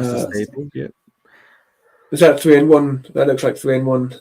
Yeah, that was the one that we saw on the top of the hill. But I think doing the falcon on the front of the gate, and then I did I tried that stacked plate effect for the ramp. I think eventually, where you put slopes into a frame. So you build a frame and then you lay. Yes, yeah. That's somewhere. We'll come back to this one. That's a beast. Where did I see it? So, like I say, sorry, these are all completely out of order. Oh, is this it here? Yeah. Yeah, okay, cool. Yeah, I do like that technique. I've not done it myself yet. So you just use the cheese wedges to like wedge it in? Yeah, it all just pretty much sits in there. Don't actually move that bad. That's one of the things that survives transport really well. Oh, really? Yeah. Interesting. I kind of just assumed that you take it all out for transport then. No, I just left it. It's still in one piece from when it came back from that show last year. So is it nice? That's good. Is this Bricktastic? Did I see this build? It was a Bricktastic. Like in the video. This one I think was at Merbury as well. This is a cool technique. I like that. I found there's another picture. Did I go past it already? Yeah, there will be another one of it. It was there as well. Oh, there we are. Because you've got this really cool technique for the stairs. Yeah, so somebody gave me a lot of those dark red slopes. Yeah, like one by. What can I use them for? 2 by I had 4. Shed loads of them, yeah. And then I copied the stairs in in Wayne Manor as well because it looked quite good. Mm. This is the one that I put it in the car and forgot the parcel shelf was still on, and it took the top of it as I was setting off. Okay. So I rebuilt it with so it's modular, but it's slightly different now because I designed it when the one that's on the table behind is slightly different. It's not finished. I got rid of a lot of the other colours I didn't like. I think that actually is that one with the right colours in. Yeah, got rid of the blues. But I want to have it all. I've got an idea, but I want it all swirling at the bottom around, like it hides the stairs with like a sandstorm. So I want to do something. Okay. Something on That'll curve. be really cool.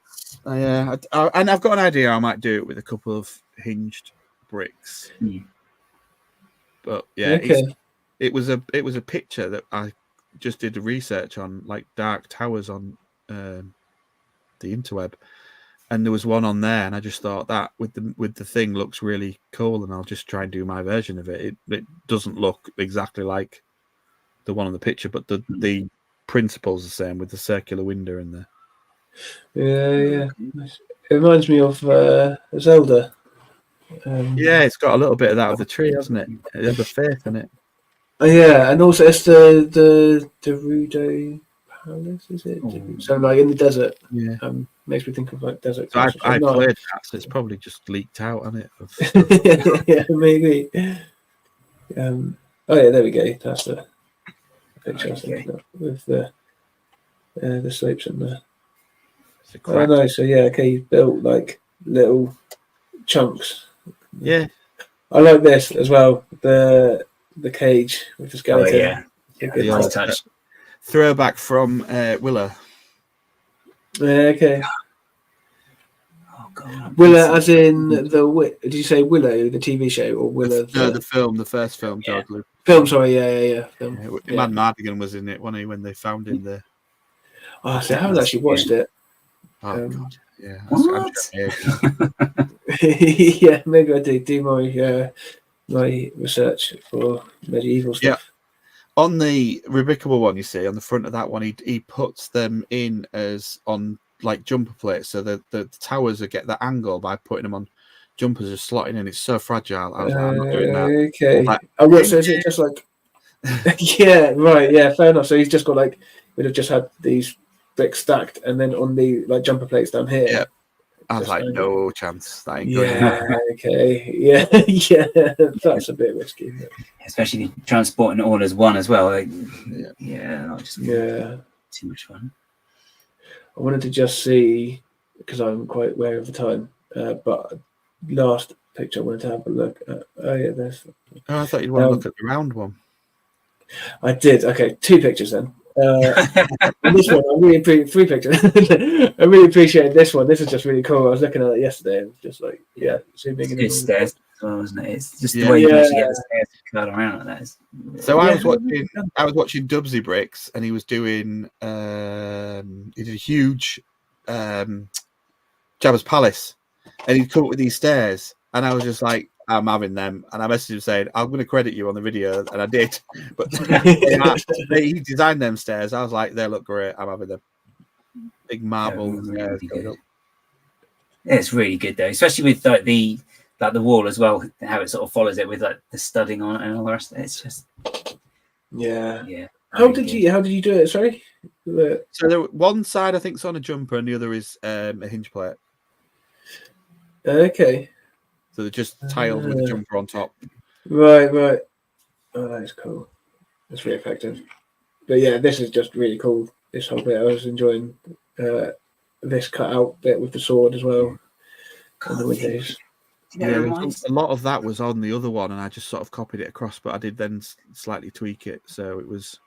I just wanted something in the center for the story. I just wanted something that was like proper royal, and my story is basically that it's like what's happened to the Lego castle. Why is it? I've used the bits that they've done, but then I've created my own story through it. And at this point in time, they've been that devastated from fighting the Fright Knights and the Black Dragons that they've almost done a Game of Thrones thing where the factions aren't very happy, but they've had to appoint somebody as a royalty. So it's like a royal tower, but it doesn't really have anybody particularly from a faction in it. So that's that's stained glass with cheese slopes. Yeah. Yeah. Okay. So actually, yeah. So is that window piece? How have you done that? Yeah, they're just window pieces and just slotted in. Yeah, I think I watched Bevan do it. Bevan's Bricks. Saw him do it. I thought, I'm gonna have a go. It is a lot of messing around with the geometry of it because they'll only go in certain ways, but once they're in, it looks cool. Yeah, it does, doesn't it? Do they just stay in as well? Yeah, they just stay. They hold themselves in. But yeah, it's cool. Okay. Yeah. You can see that there's a pattern. There's stuff out there for people to see and techniques and stuff. Everyone's quite happy to just like go, this is how we did it. This is if you want to use it, go ahead and use it. Yeah. I think that's it, right? There's no one really claiming techniques because I imagine, to be fair, like a lot of techniques, someone else has probably come up with it before you, whether you know it or not, right? Or whoever you've copied. I like this as well for the windows using these. I don't know what these bricks on the Lion Knights. Yeah, the Lion Knights castle just modified them slightly. That's the way they do the window. Okay. Right. Yeah. Okay. I'm not changing the wheel or anything like that. I'm just seeing stuff I like, and then I just love the Lion Knights design. That's why the whole thing sort of looks very similar to it. Yeah. Okay, but it also looks quite different because to be honest, when I looked at it, it doesn't scream Lion Knights to me. It's definitely got your own stamp on it. Yeah, but I think it does because you sort of tweak it slightly. But I think when people really would look at what you've built and done, they'd go, I can see why you did that. Just say hello to Tyson out there and to Chris, One Brick Stud. Sorry, I know you joined in a while ago, Chris. Say hello. Right, I will just look at this.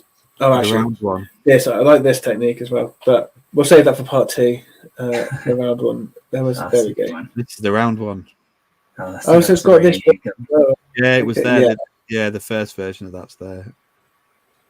So the idea we was going to build all the colours, the classic colours of Lego. We were going to put on the background. We were going to build for each area. So there was a western and there was a castle, and we never got around to finishing it off as a lug because it life catches up with you. But I came and built this one. I actually built this one. I brought the castle bit, but I built all the scenery and stuff on the day on the setup. So I spent most of the night building it, and then most of the day continued building it. I was still building it at the end of the show when it was getting broken down again. So yeah, the kids love this. It's really funny. They were like, "Why are all these guards with this car, and why is there only a few guards with that great big ogre in chains or troll?" And I was like, oh well, you have to look inside the carriage, and I don't think you can see inside the carriage, but inside the carriage is medieval Batman. And that's why they needed all the and the chains on it. Nice. Usually a Batman in any of my builds that I get, no matter what. There'll be an underwater Batman one. Yeah, there's always a Batman. You can just about see him. Yeah, I think I spotted the Riddler in the one of them. In Sandcastle, was it? I think I saw. Yeah, I think I saw the Riddler. Yeah, I saw that green bowler hat. There's three guys climbing the wall and a guard asleep on the right hand side. Kids love that one as well. Oh, over here, yeah. That's really cool. Yeah, nice. I love this lion piece. I've just got a few of these recently. It's so cool. So this one is done on a train track. Oh, is it? What going around here? I was going to ask how have you got the curve on it? Yep. Somebody was like, how can you build a curved wall? And I was like, I'll have a go. And I thought, I know what I'll use train track.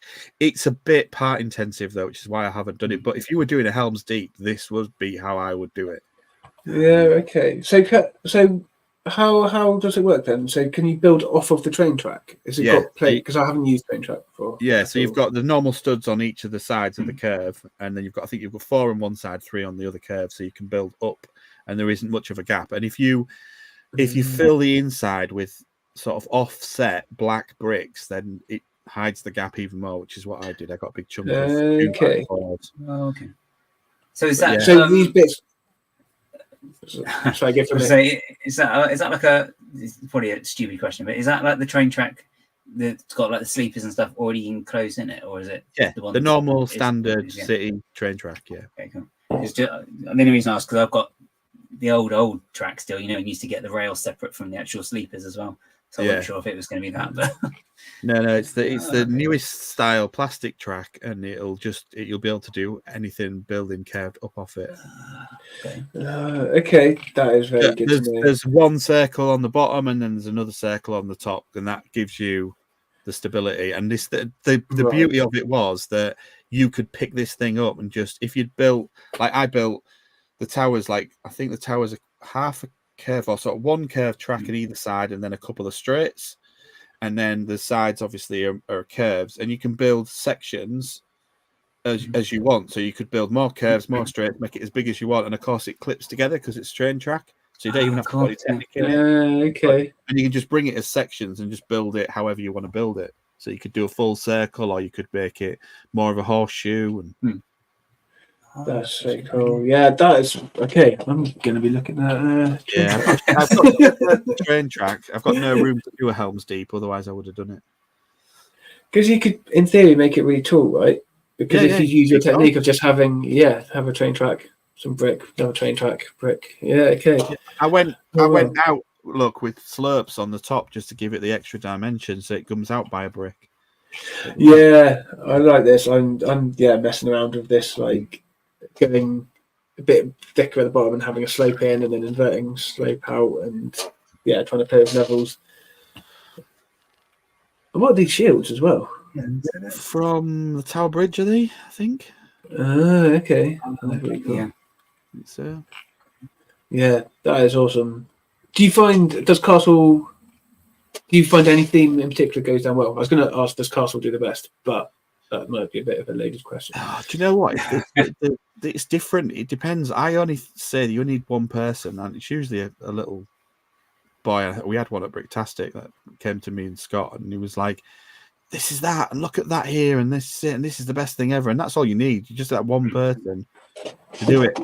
I mean, some people will come and love Castle. There's quite a lot of Castle stuff gets done now. It's quite popular, so it's not. When I was doing this, there weren't as many people. Like people were saying, "Can you bring a Castle to a show?" And I was like, "Well, where is it?" And they'd say it's down south. It's like it's too far, but it's because they didn't have anybody doing Castles. I bet they're falling over them now.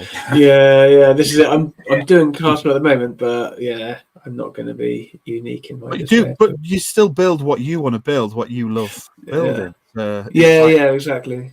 Yeah, so you do it, and then you'll find one person that really appreciates what you're doing, and I think that's all you need to make that person's day is enough. It's different. Some people, I mean, the amount of times when we put a city layout, it'd be modulars, it'd be 9-volt track, it'd be trains going around, gets voted best in show. I can't even tell you how many times that happened, because kids just love the trains or the great ball contraption. That's fair. You just need variety. And if you're going to do, I think the show organisers miss a trick because they don't put all the Castle stuff together because it's more impressive. I think a Bricktastic, like you put Batman next to Marvel, and that worked quite well. Not for the bottleneck, because everyone would go, "Ooh, it's the Batcave." Ooh, it's But I think there's somebody else that I didn't even know had a smaller Batcave in there, and there was quite sensible not putting them next to it. Like you wouldn't put the smaller Jurassic Park next to the great big one on the floor. So there's for everything. That's right. Nice. Yeah, I forgot there was 2 as well. All right. I think I will leave that bit there. Yes, we are on 9:30 already. This is definitely becoming a theme where we're just getting longer and longer talking about stuff. I would just check the poll and see how that's going. And then maybe we can do some mock review. I'm guessing we should probably skip the technique again this week because we've gone in, and hopefully we'll cover lots of techniques anyway. So we kind of covered quite a few anyway, really. That's it, right? Yeah, I've given you some nuggets. Yeah, you have. Okay, so the question was, does size matter? Bigger is better, smaller is better, depends what you do with it. And it's a resounding depends what you do with it, 96% of the vote, and 4% say bigger is better. Yeah. Yeah, there you go. The thing is, you've got to start somewhere, and you've got to Awesome. be able to transport it beyond your means. So, I've seen some absolutely amazing, like tiny builds with the fewest pieces, like a Viking ship once that I saw, and I was like, "How the heck have you done that with so few pieces?" And everybody was stopped and looking at something that was loads of little builds on a table, and you're like, "It's just not my thing. I couldn't do it. I want someone to be able to do it. I don't want to be able to do it because that's what makes us all good at what we do, because we all do something different." Yeah. Smaller and bigger, it makes, like, it could be as big as the Blacktron base keeps getting bigger every year, but you just can't see it all. It's too big. There's too much detail. You know, I'm still looking back at the pictures of it going, I missed that bit there where they had the ship inside, and I was like, how did I miss that? I think it's like that with the new Hashima as well. I saw some pictures the other day. I was like, I didn't even notice that bit, you know. So, that was the little version. Can you imagine what it was like the full-size one? Oh.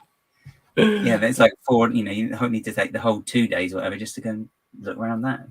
Exactly. That definitely was hard this year to see everything. I don't normally miss as much as I've missed this year. That was there. Really? Okay. I look watching some of the videos back going, was that there? Where was it? So yeah, I missed some of the stuff even in that other room. Just as you came in, I missed some of that. Yeah, I never went. Yeah, so there were 2 rooms, were there?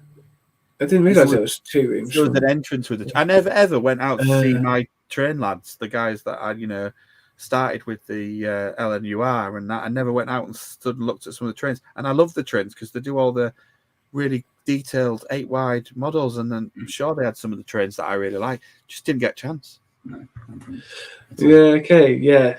Do you often leave your build to just go and have a look? I guess, did it help having your brother there, having Scott there? Yeah.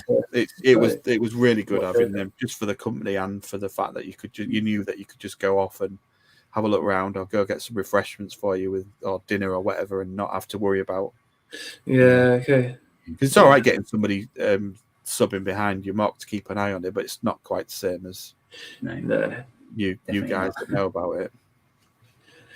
Yeah. I did do a small MOC with a rowboat and a wave. That's right, Tyson. But I have also just taken it apart to do a bigger MOC with a bigger wave. So, right, let me pull up MOC view. I can't remember what order it's all in. It's in alphabetical order, which happens to be me first. Let me. He's crying. He broke it up. People said that about that Ninjago build because somebody offered me a few £1,000s for it, and I was like, "No, oh really? Now I want the pieces back." And it's not that good. I'm just saying some people just like at the time ready-made MOCs, so they will offer you money for them. Yeah, I've had one. I did have someone offer. I did a replica of the Southampton Bargate. There's in the middle of Southampton High Street. There's like an old bit Bargate back, like medieval style. So I was doing a show, my only show I've done so far in Southampton. So I was like, well, I'll do something that was relevant. And yeah, someone offered to buy it. I was like, oh, but it's got loads of like brick. I mean, at the time, it's got loads of these bricks that I want. So like, no, sorry. But maybe I should have asked him how much he was offering. Yeah, how do you price it? That was what they said to me. The offer, he goes, "Oh, he'll have gone more than that," and I was like, "Maybe I should." Yeah. I don't like selling Lego, as a lot of people close to me will tell you that I buy it with the intention of selling it and don't sell it. So. yeah. I bought a few sets in the past, and maybe I've only been back into it for a couple of years or so. But yeah, I bought a few sets, being like, oh, I'll sell this, and then it's like, no, I'm not going to sell that. I either like the look of it, or I want the parts out of it, or I'm just too lazy. Yeah, but yeah. So this is me. Not done by me. This is by KitKat 1414. I think maybe known as KitKat on other platforms other than Instagram. Stunning, isn't it? Yeah, this is amazing. I think he's maybe in Rebel Lug. But yeah, the color scheme, like the techniques of it. The snakes intertwined. Yes, this is so Oh, cool. yeah. That took me a second to realise the that. snakes. Like, Oh, yeah, wow. it's got the older like flower bits there. The minifigs are really cool, to be honest. I like what he's done with the minifigs. He's got even Yeah. there along. That is well cool. Yeah, and like the bear carrying stuff. The bow and I love arrow that. is these two little Yeah, the horns. Yeah, like, steer horns. yeah, horns. That's it. With we do that. one We do arrow. that a lot in Castle. We do that as birds. Is it okay? Yeah, I had seen it before, but yeah, I didn't realise. Didn't know how. Yeah, it's a good He's technique that as well. He's So laid like down the water as well and used the one of those things. Yeah, he has. Yeah, this is like an energy effect or something. Yeah. This The is little- it. Yeah. The little packs Yeah, in it. that's You get all really different cool. things in. Right. Yeah, because I hadn't seen them in this color. I've only seen them in like orange or blue or pink. That arch has got to be flexi tube, hasn't it? Yeah, it's got to be right. It's nice. Because yeah, and even these bits. At first, I was like, "Oh, what is this?" But it's it's Yeah. ingots and well, is it a snot brick? What's coming? Is it a snot brick or one of the the thing that goes over the minifig? The that you can put like a brick on the back. Oh, okay, yeah. Yeah. Is it one of them? It might not be though, I think. It's It hard looks, to yeah. tell, because it can't be a snot brick because it ain't got a back on it for you to get a bar. No, in it. exactly. So is it like a headlight brick maybe with? No, because then you'd have the recess for the headlight brick. Oh yeah. But then if you've got the thing over the top of it, like that like right angled bit, what was it? That Gav was just saying about would you put over the neck of the minifig? Got that on top of a headlight brick, maybe, and then a bar through it. But I genuinely can't tell exactly what it does. It looks like a snot brick with something in it, but I don't know how you. yeah. And even there, right. And then you've got your connection points as well. When you look at it, how is it connected? If it was that. Oh, and I know what it is. It's a snot brick with two ends, isn't it? Oh yeah, of course. The Two bar sides on through the it. other Yeah, side, yeah, right? Yes. Yeah, it's not a backpack one. It's the snot bricks with the opposite bricks on either end. Yeah, I You might bar even through have that, one and to then that's how hand. it's held together. Let me see if I've got one to hand. Yeah, mine's hidden over there somewhere. Oh, you have. What a 1x1 with it's not on the sides. Like that, but leave it on the other side as well. Yeah. Oh, okay. And then he's put a bar through it, and then that's how the bar's holding that in place. Yeah, and he's got it upside down. And he's got It like could even be a Dalek brick with the snot on the sides for the ingots to hold on to it in like bluish grey. Oh yeah, true actually. Yeah, Because that one you can go right through. Oh yeah. Yeah, and then here he's got the tiles sat on somehow. Are they just being held in place by these? I wonder because There's jumpers. you can see it underneath. Tips in there. Right. Yeah. 1x2 grey jumpers, and then you've got the little slurpy. Oh, that's how he's done the arch then. Yeah. Yeah, it's just so clever.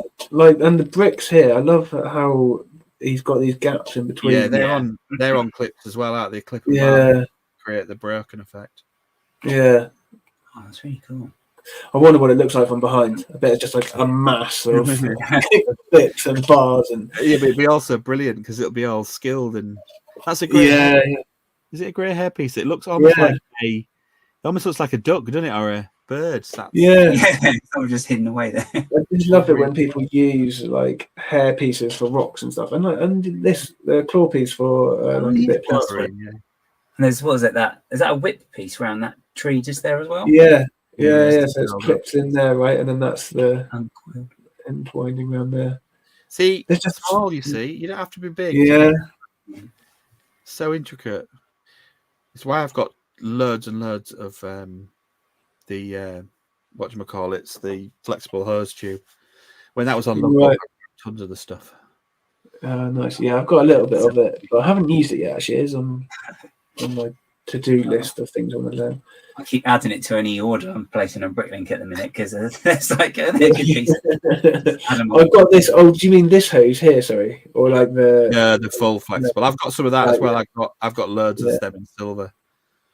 Yeah, I keep getting whenever I always look for these in reddish brown and. When they first came out, they were only in silver and they were on lug bulk. So, I put them on lug bulk. So I got a load of them. I got 100 of them. I'm going to use them on the Aquazone because I want it to go around the monorail as like a protection thing. So Okay. Oh, cool. Nice. I love the rock technique. These big rock pieces as well, or wedge pieces, are really cool for rocks. Yeah. It is so hard to do rock work, even when you're using just the stackable ones, because you can't make it patterned, otherwise it doesn't look right. It's hard to get random. It really is. Yeah, you've got to second guess yourself all the time, don't you? You put it down, you think, no, that looks too organised, and you try and sort of just chuck it at it, and it still looks a bit of a pattern. Yeah. And then if you go and try and do it at funny angles, you've got to cater for funny angles and like hinge pieces and all this kind of stuff. Yeah, tell about it. Says tech. Yeah. But you did like really effective rock work tech. That was really cool on the pod racer rock. Yeah, it was good. Yeah, nice. Yeah, I haven't done it like that before, but yeah, it was really effective. I definitely wasn't expecting it to be that good. I knew Sam's was, but I wasn't expecting tech. It was like shock. He's so casual about it. I was thinking about that earlier, like because you said the other day about how you will kind of be making that over. I think you said you've got some projects that have spanned over years, right? Yeah. And then tech's like, I'm gonna build a massive MOC in 3 months. Fair play for putting it off. Absolutely. Yeah, you'll take that. Yeah. What's going on here? Oh, they're the claw pieces, aren't they? The new in piece. Okay. Yeah. It looks like there's some wedge as well, but yeah, there's all in the shed load of those for roofs. Yeah, I've got I think 300 or 400 coming. Is that some, yeah. Is some of that just like loose bricks as well, though? You know, just I think it looks like it. Like these at the front look loose, don't they? They've just been wedged in. Oh, he's got a full bar system behind it, and it's all just clipped. Yeah. Probably. If you look from behind, it looked like a mathematical genius with all the angles. In it. Yeah. But yeah, so that too pretty for me to do. I don't do pretty stuff. Yeah, that was Kit Kat 1414. Nice work. Right, and everything it does is of like this same high quality.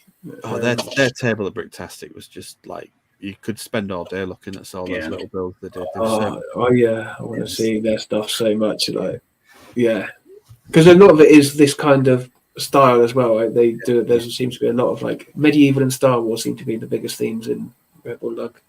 I mean, the name is the Star Wars thing, but their stuff's just amazing. Yeah, it was a really good table. Really good. Yeah. Hello out there to Ulrika. Good to see you. They're usually sturdier than you think because when they build, that's why they're built small, so they're not too fragile. It's if you start going up bigger, you end up with more problems. And so you're starting out and you're doing little dioramas as these are and messing with the base technique, then they're not going to be that fragile. I mean, I would knock them off, but they tend to be a lot sturdier than you think. They don't look that sturdy. It's when you see like bigger things with bigger trees and stuff like that, and you think to yourself, you know that if you blow on that, it's going to crumble. Yeah, that's it. Because these trees aren't that big. Like, that's going to be sturdy. This tree back here is probably pretty sturdy, or sturdy enough at least. Probably that can all come off and then just be plonked back on whenever you want. And if that's all held in, well, that is all held in clips and bars. So that's going to be sturdy as well. It's too fiddly. It's a bit like I sort of put it at the smaller scale of stuff like architecture, which I've done. I think I did Big Ben, and I just hated every minute of it. But it's like with trains in it, you've got like a tabletop, you've got like the big trains, and you've got the little tiny end gauge. It's really deep. It's too fiddly for me. Yeah. Oh yeah. Yeah. Okay. And getting too it does get fiddly. When you see them building with tweezers. Yeah, I was gonna say. I don't want tweezers. I want my mallet. It's having to hold stuff in place with like a stick of some sort, or like, yeah. Right, so what have we got up next? We've got yours, Craig. Yeah. Scott. Oh, wow. Look at that. This is an absolute beast. This Yeah. got me the minute I saw it, and the reason why he made this was because he wanted to use those tractor tires from a Technic set. And I'm like, you went from tractor tires to that beauty with that the curve around the window frame, and then this. Greeble. I'm like, what the heck? That is amazing. Look at that. Yeah, just all of it, and it's like fully kitted out inside. I know. There's pictures of the interior as well. This one landed first, and I was like, you can see where it's been rendered and everything on with the screen behind it. I was thinking this looks really, really cool. And then then a few days later, the internal shots came out. I went, look at the detail that he's put into that. He's a proper good skill set to have. And it's like the Greeble, the pattern on the why put the color. No one's going to know the color but him. But it looks cool. The little blue, black, purple markings. Yeah. Oh, engine as well. The side is like you can't like the blades and stuff in the actual. There as well. Yeah. It's so cool. And even this is really cool. Really simple, but really effective. Yeah. Just different. I love how it's got like the cargo at the back as well, and the wheel arches. Crikey, gone for ages on this thing.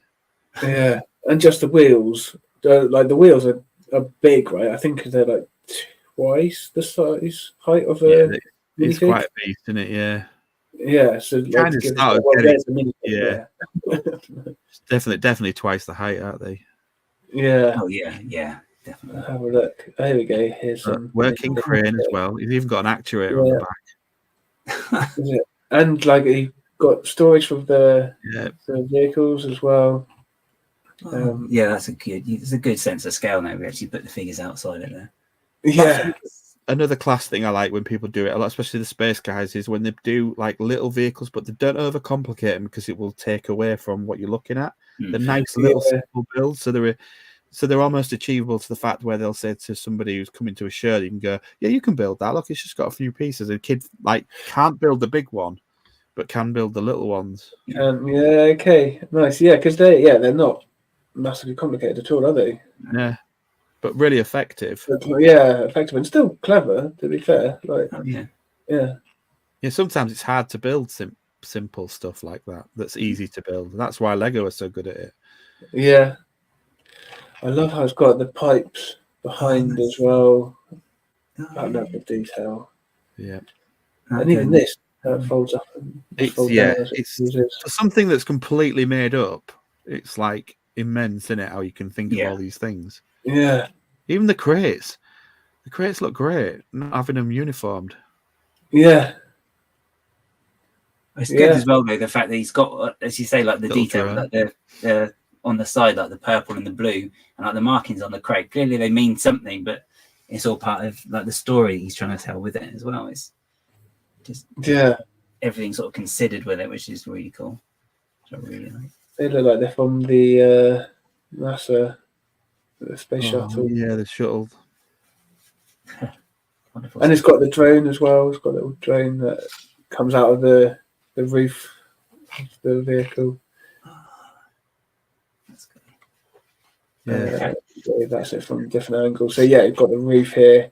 So it's fully kitted out, all the greebling, radar. I don't know what is this a hand. What's that for? I wonder. That is the stick off the football set. So you used to have a little stick that controlled the goalkeeper in the little football sets. Okay. Oh wow. That is, yeah. So I think I've got one somewhere. Oh, cool. That windscreen as well. That curved screen is so cool. It's such a unique shape. It's really well framed, isn't it? That's how he's got there. Yeah, it is. Because sorry, I'm just going to go back to this here. Because how has he even done that? It's just a curve piece there, and he's just got it angled up, so it's probably that whole bottom is sitting like a jaw, isn't it? To give you the angle. Yeah. Okay. So this is actually connected here, right? So you hide you basically do a magician's trick. You're hiding to cut the angle off yourself, so the actual glass is going straight up. If you look at it, Right. Okay. follow the line of that 1x8 tile there, and the glass would continue up there, but you can't see that because he's framed it. It's just genius. Right. Yeah. He's genius. Yeah. Let's have a look at some of the. Actually, just have a quick look at the side under the wheels, because even all under here. I wonder how long this took. Like, yeah, this is not a 1 week build. What do you reckon? 2, 3? Yeah, maybe a month. All the interior's done. It's all modular. You can get to everything. Yeah. All works. That's a nice touch as well. Yeah. It's all kitted out. Toilets as well. Showers. Yeah. Beds. The little door under the bed is cool. It's like using those little doors from the cars underneath Where's the bed. that? It's like a storage. You see the little handle. Oh, there. Yeah. Oh, man. God. Thought to the nth degree, isn't it? Yeah. Like, and this has got like the lab as well for like experiments and that. Yeah, it looks like it's built underside building as well for the framework. If you go back out to that, the one above this one you're in, the one above, you can just see on the edges there that there's some anti-stud showing. So he must have building them. Some of that bit's upside down as well. Oh, yeah, he's wow. clip of bar. Yeah. Yeah, I love it when they do that. What? Yeah. Stuff like that. Yeah, you can just. Yeah, that is something that is so easily forgotten, right? You can go in all sorts of directions just by using clips and bars, and then you can just turn the plates upside down. But then, so he must just like this tile piece, for instance, it's just loose or like stuck down on one side. Yeah, it's just on one connection, isn't it? Yeah. So then, does that mean presumably there are studs underneath as well, which then would like clip into the top here? So it's the door slide, isn't it? He's put like an airlock on it. Okay. Yeah, it's like a. So he's used like the half panel pieces, hasn't he, to create the little gap, because you can get a plate width in that gap or a tile width in that gap, but he's done it on top and bottom, so therefore it'll slide. It's lovely. But it is lovely, absolutely. And yeah, and then there's more over here. This is like the suits. In an airlock. Oh, and then that'll go out. And then garage, I guess. Yeah. So and you've got motors in it, so it'll drive. Yeah, will it actually drive? Like... Right, I quit. yeah. This guy is just like completed Lego. That's me not doing completed. Do you know Scott Wilhelm? Am I saying it right? Wilhelm?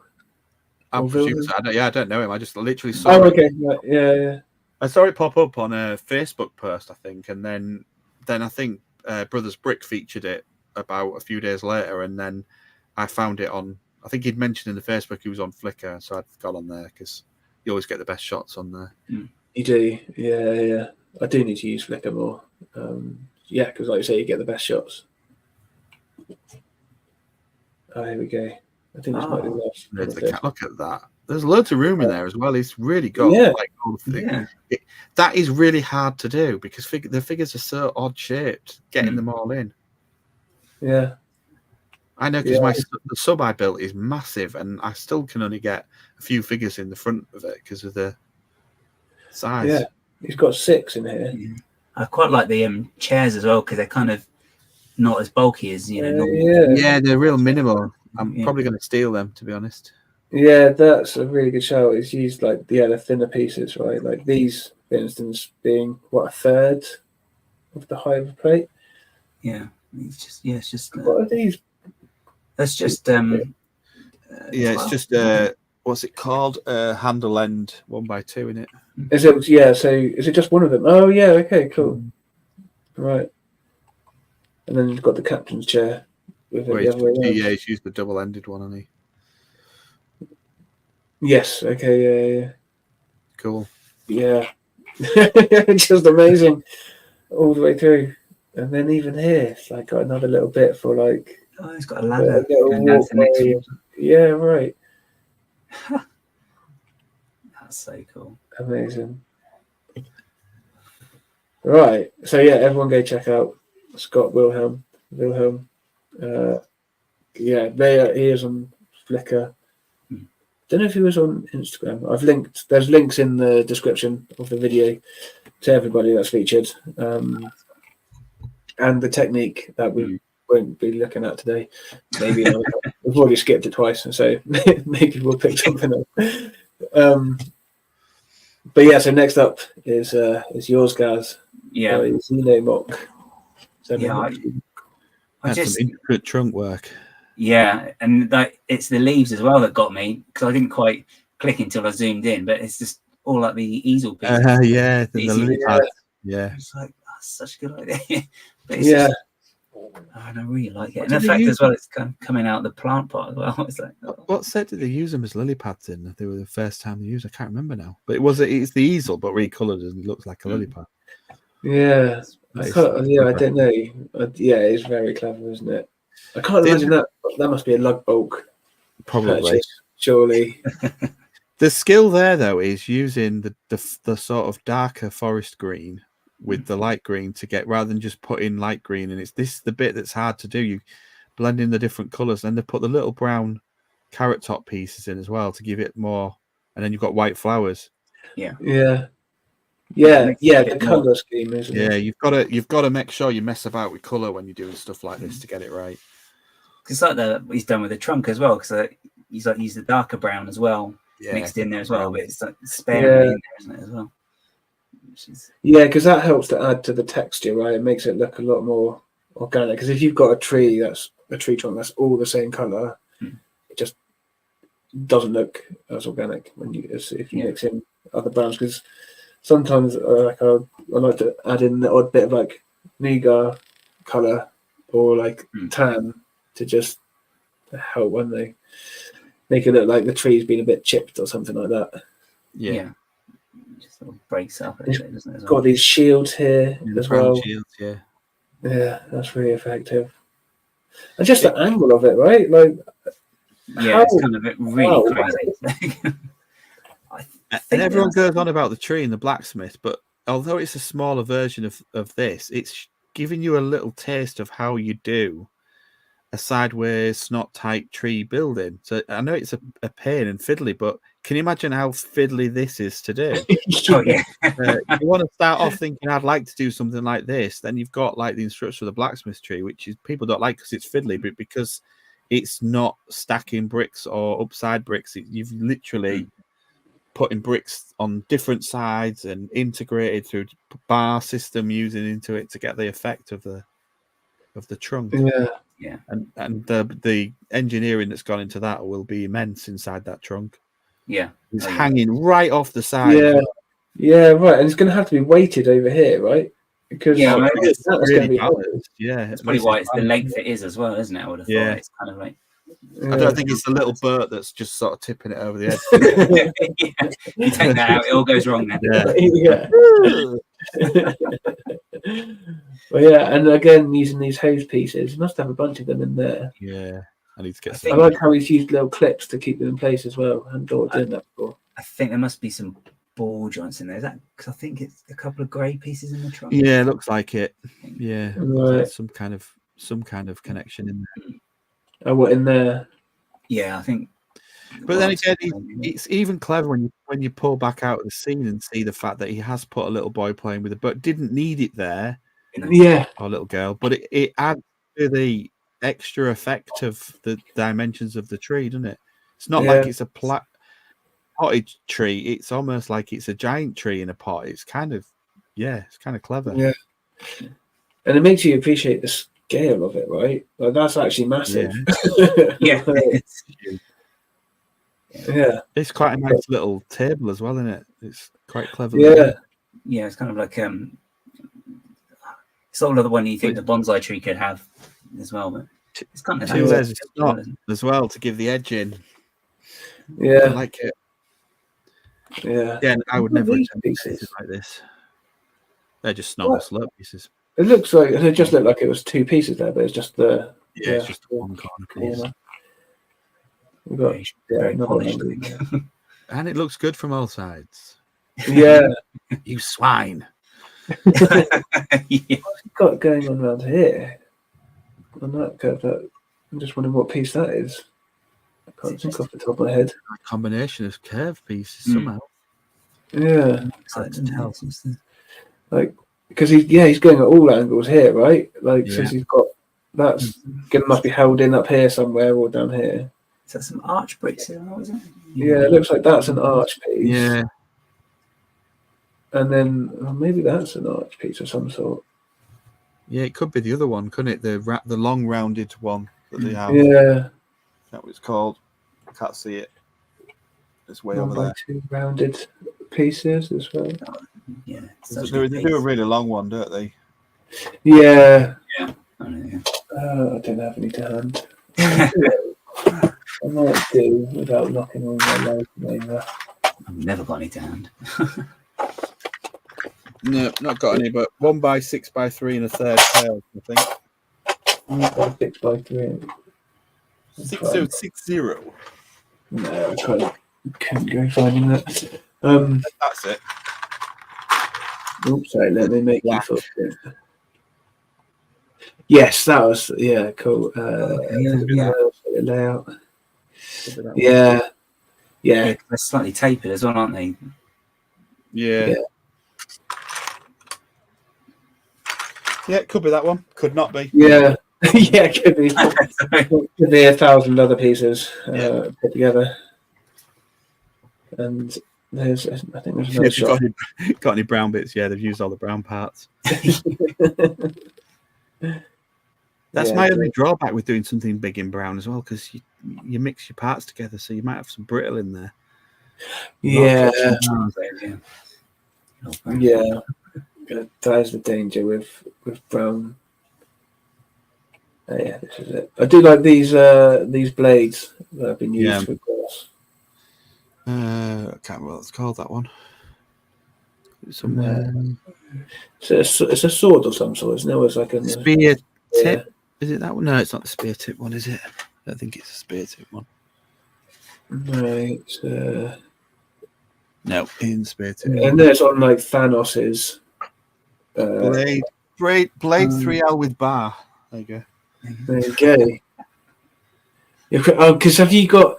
Oh, here we go. Sorting organization. This is how you've got stickers on your drawers, right? Saying all the pieces. Okay. This is good level of organization. Yeah, because I was wondering that. I think I saw you London Calling the other day, like saying some bits, and I was like, bloody hell, how have you looked that up so quick? But yeah, okay. You've got to because I know because I have an indent memory, so I know where they are. So once I've put them all into their sections, I know where all the parts are. I can go. So if somebody says, "What is that piece?" I'll go, and I know where it is on my thing. So if I don't have it to hand, I can see it. Like I knew the arches was there, and I knew nature pieces are here, masonry bricks are there, normal plates, standard bricks are down there. So when I relabeled them and had all the extra parts in, I had to move the drawers and read them around, and it was driving me mad because I couldn't remember where they were, because I knew that snot pieces used to be here. So I kept going there and going, I've moved them, haven't I? But now I remember where it is. So the labels helps because it engrades where it goes, so you know what it's sat next to. And okay. That's a good shout. I don't know. Yeah, my new pieces are actually some of them are. I could do that with maybe, but others I've still got like containers with 2 things mixed together or multiple things. Yeah. Well, when you've got like nearly 1 million parts, you need to kind of keep an eye on where they all are. I've probably got. Helps a bit.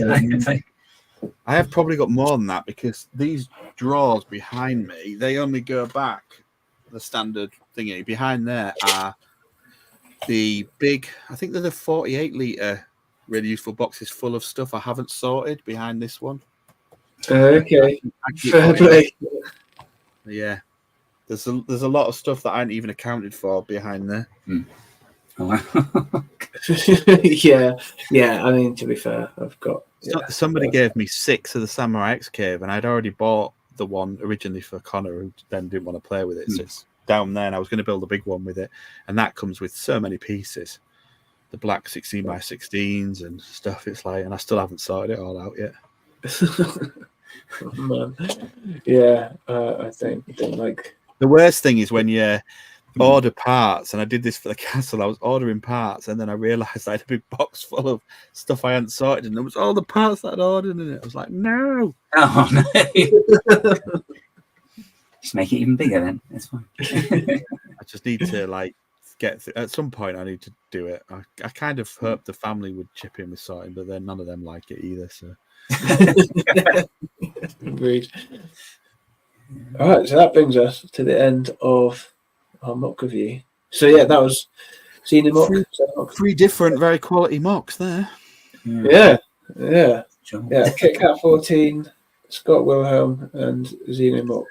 There's links in the descriptions for anyone who wants to go and check them out. Yeah, very quality. Yeah, very cool. Okay, right. I just need to unzip a folder of your stuff, and we can have a look at your Batman What it used project. to look like. Okay. Say again, sorry. What it used to look like. Right. Yeah. Okay. Yeah. Because have you got many pictures of it now? I suppose. Yeah, I put a few on there to be fair. Oh, what it used to look like? Sorry, before you brought it back from Bricktastic. I've not when it was broken, no, but I've put some pictures of me halfway through the stage because I did the video for it and then I never filmed it properly. So I've now got a 1 episode project and I need to like retrospectively create the illusion that I've built this over these videos when I haven't. So yeah. Right, I'm going to start. I'm going to try and find. We might have to just get through the pictures and figure out. They might again they're out of order. I think we'll start here and then we'll see where it goes from there. Look. Oh yeah, this is the award-winning one with the awards next to it. Oh, thank you very much. Ah, there we go. Nice. So this is how it started out. This is So this was the first. This was the real mock. The first one was like I said, just put some bricks behind it. This was. I built the custom 1989 minifigure scale Batmobile, and then I had it on a table, and it needed presenting. So I thought I'll present it in the Batcave. So that's why I built almost like a very early diorama style with the black frame at the bottom before yeah. Oh yeah. It was 2015, yeah. So 2015 Batcave, and it was just using the bits that I had, chucking the water stuff in, and Okay, because these are all just loose bits, right? yeah. Nice. It's effective though. I like this. Is this from a set? Yeah, it's a set that. Oh right, okay, yeah. I like the engine on the that Batmobile with that big. Yeah. It's really cool. That is cool. Upside down bat. Ken before Lego did it. Nice. Yeah, so actually, is that a plate? Oh no, it's a bar that you connected to. Is that like a? Yeah, that's actually just straight off one of the Batcaves. I think I just chucked that on there. Yeah, just repurpose things. that's good. Yes. Oh, that's good. So Batman's like a long-running theme for you, then, isn't it? From like your childhood or whatever. And so when I thought I'm going to get into the lug and do shares, I just thought, I'll tell you what's the best thing to do is try and recreate all the stuff you built as a kid that you could, that you wish you could have done, because this would have been multicolored when I built it back in the day with all its parts. So it's like, just build it. So that's why I built the Thunderbirds. That's why I built Batmobile. I say I've not done the Turtle Lair. I do need to do a Turtle Lair at some point. Yeah, that would be cool. It's just like recreating all the childhood things that I would have built, but bigger and better and adult size. And yeah, and how you'd think you'd like to have done it. Because in your head, that's what it would have looked like, but it wouldn't have been. It'd have been all orange and purple and whatever. yeah. But in your imagination, did you ever do that?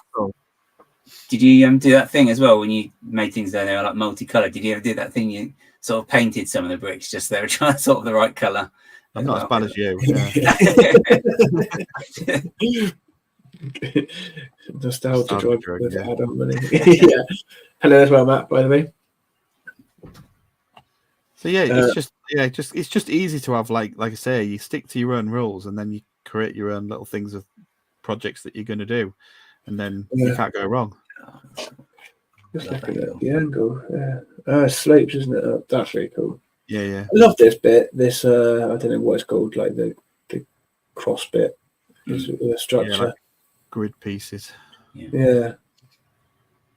And this is the Dawn of Justice one. So when Batman vs Superman came out, I managed to get early imagery off Warner Brothers. Actually, I emailed them, and they sent me some concept art before the film came out to try and do this. Oh, really? Yeah. So was this for like a display? Oh, yeah. Sorry. So I was going to build. I was actually going to build in a working waterfall, but I was going to make the impeller pump from a Lego motor with using Lego pieces, and it worked. It actually got water up out of a bowl and then spurted it out the top, chucked it back. The problem was at a show it was just going to chuck water everywhere. So yeah, I scrapped that.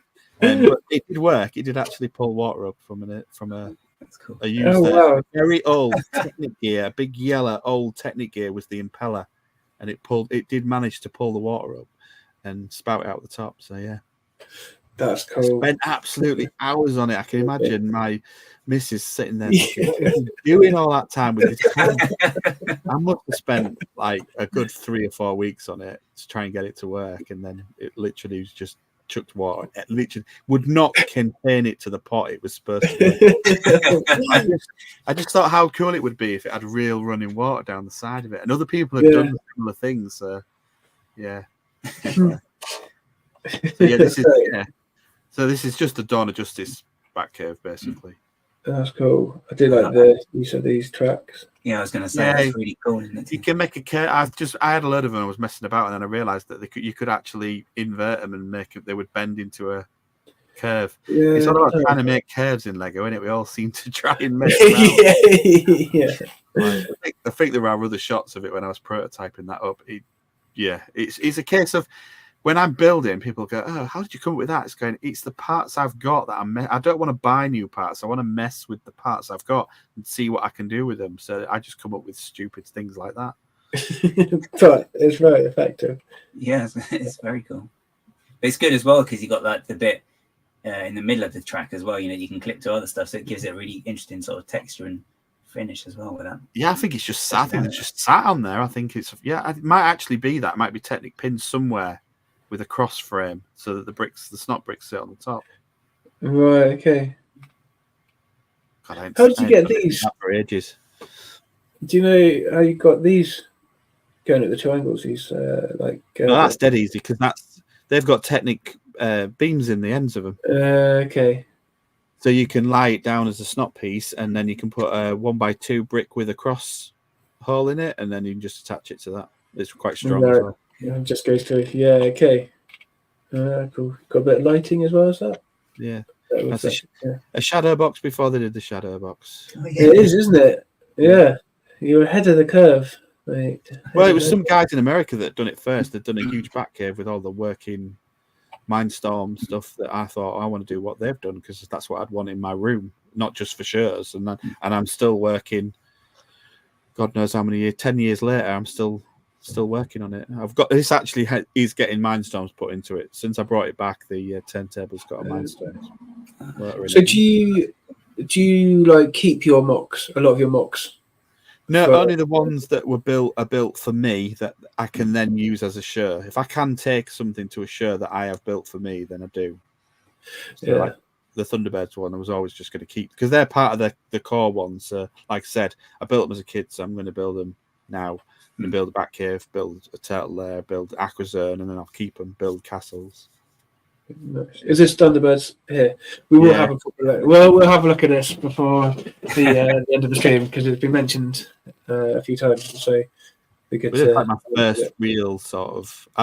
I did the first back cave, and then I turned up to like the next biggest show. I think it was Yorkshire Brick Show at the time with the Thunderbirds, and 3 of the lug people went, "Oh, he can build." Then I was like, "Oh, thanks for that."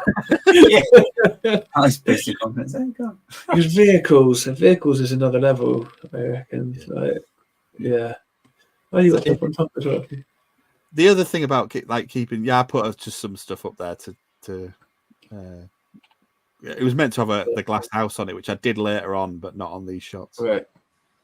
But yeah, if it's something I really like and I don't want to get rid of, and there's no real need to, when am I going to use all those green bricks from Thunderbird 2 on anything else? Very unlikely. So it might stay on the shelf. If it doesn't take up a lot of room, it stays.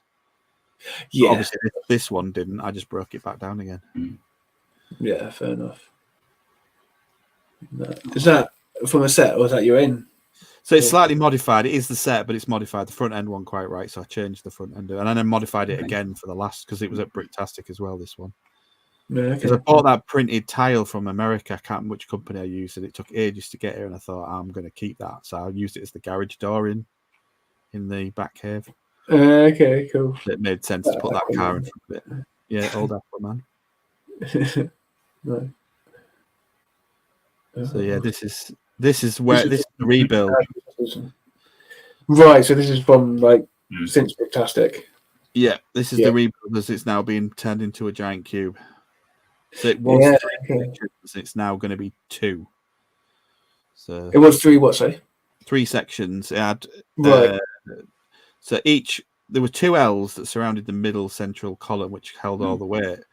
And the 2 L's are the ones that are weak. So instead of being 2 L's, it's now just going to be 2 halves, 2 big cubes, 64 by 64 cubes. Wow. Okay. Yeah. So the scale of it is then. So that's 2. That's 32. 2 32s by 2 32s, right? Times 2, and is that the cave underneath, and then you've got the manor on top. Yeah. So that's what 128 by 64 for the overall. The overall footprint, and it's 42 bricks and 2 plates high to the back cave, and then I don't know how big Wayne Manor is, but it's another 30 at least bricks high. So it's pretty tall. Yeah, yeah. So it's a beast. Is that the biggest you've built? Did you say? Yeah. Is that the biggest display you've done? Is it the biggest build? Biggest on my own I've done, yeah. Yeah. Okay. And it is a beast. How long did it take you to make it? How long have you been working on it? I started this 3 years ago. This particular project. But I've just been doing it off and on. I've not been waiting on parts or anything like that. It's just a case of I'd like to say I enjoy doing the castle stuff more than I'd enjoy doing some of this. Some of it's the technical stuff, and it's got to fit. If it doesn't look right in my head, I'm just going to keep rebuilding it until I think I've got it right, which I pretty much have. But then I broke it, so I've refined this central column. The turntable now has been refined, so it's a lot lighter, and it actually lifts off. So for transport, that doesn't have to stay there. And like I say, I've put the Mindstorms motor in it now, so it can all be programmed. So the idea is there'll be a light sensor, and when you cross the light sensor, then the turntable will turn for so many rotations of the car, so it's not running constantly. That's cool, and that's also a bit of interaction, right? For people then looking at it. The big motor, one of these ones, is gonna do the suits. So basically, what I'll do is I'll program the color sensor, so that if you want this one, if you want to look at the suits that are on the yellow line, you press the yellow cube to this color sensor, and it'll move the suits down to the cubes. Okay. That's cool. Yeah, I haven't played with motors at all yet. That's a whole other ball game, isn't it? Have you done motors, Gaz? You've done lighting, haven't you? I have done lighting. Motors is definitely next on the list, though. There's a few bits. Ideas I've got in my head. I'm all right with power functions, but Mindstorms is not really my thing. I understand it, but but luckily Connor does Python at school, and he's doing computer science, so he'll be able to program it because it's proper programming, is it? I know, because Ian you can still drag and drop in it, but you can actually put some. You can hack it, can't you, and put your own, or not hack it? What do they call it? Program it. Jailbreak it and put your own. Right. Okay. So you'll be able to do whatever I want it to do. If I want to use the simple programs that it'll already do, but otherwise I can just let him. He'll probably want to do something fancy, knowing Connor. So that's good. Does he help you out with building and stuff as well? No, he does all the editing, and the computer stuff for the back computer, but he doesn't. Oh, he cool. doesn't do any building. No, he doesn't. He was into it as a kid, but I think he just liked me telling stories with Lego. I used to read him stories at bedtime. I had all the Galaxy Squad. I used to make up stories with the spaceships, but he's more into computers and games than he is Lego. Okay. Yeah, that's fair. I think that happens to a lot of people. You don't right? force stuff on them. If they want to come in and do stuff, they can come in and do things. Yeah, yeah, that's fair. Right, let's Yeah. see. It's pretty much the same. Well, the sides are done on that one, so that's before I did it when I was trying to design the cube. So I was at Bricktastic looking at it and thinking it needs to be stronger because it cracked on the way there, and I knew it was going to crack on the way back. And then I was looking at New Hiroshima, and I was thinking, well, why can't I just do a huge version of one of them? Surely that will work. And so when I got home, that's what I did. Nice. Yeah, I was going to ask if it was inspired by them because they're all cubes, right, for New Hiroshima. Yeah, so they're more 32 by 30, but the principle's the same. You Right. just got to work out the maths from the bottom to the top, and that's where the 42 bricks and 2 plates comes in. Right. Okay. Right. Yeah. Okay. So because you've got to make sure you use the right amount length of like bricks. Yeah, it's And one then brick, line up 2 the plates, plates. one brick, 2 plates for every 3 holes in it on a Technic beam going vertical. So you've got to do the maths to work out the height. Otherwise, what you'll do is you'll get to the top and then it won't line up and it won't pin together, and then you kind of defeat the purpose.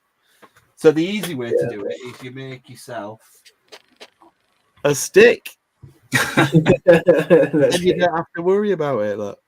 Oh, look at this. Okay. Yeah, I mean, that's how, right. it's the measuring stick. So now I just go like that, and I can see how high it is, and I can count. Did you have that already? Is that No, something you just I have? built it. Yeah, I worked it out. Yeah. I couldn't do the Oh, math, so I just built it instead. Okay, nice. That's a good tip. Yeah. Yes. Yeah, definitely. Yeah. Mm. It's also just going to have a quick look at this is your sorting, drawers, your yeah. organisation, right? Oh wow. Okay. The ones without labels means it's like extra stuff that I've got, and I actually know where the extra Right. stuff is. But it means when a new part comes out, I've got room, and I'll just chuck whatever's in that drawer into a surplus drawer. Nice. Wow. Nice. Yeah, that's really cool. That puts my bags in a box of shame. It's like sorting is what everyone says. It's got to work for you, hasn't it? And Yeah. if you've got a lot of parts, then you're going to soon realize you can't do by color. You've got to go for elements because you have no other choice because there's that many elements. And then you've got to work out how you're going to remember where everything is. And for me, the labels was just, I saw them on, I think it's the Brick Architect who does them. You just get yourself a printer and off you go. You don't even have to, you can custom design them as well in the Brother thing. So you can make, if he hasn't made them, like there's a couple he hasn't made that I just made myself and printed out. Just grab them. That's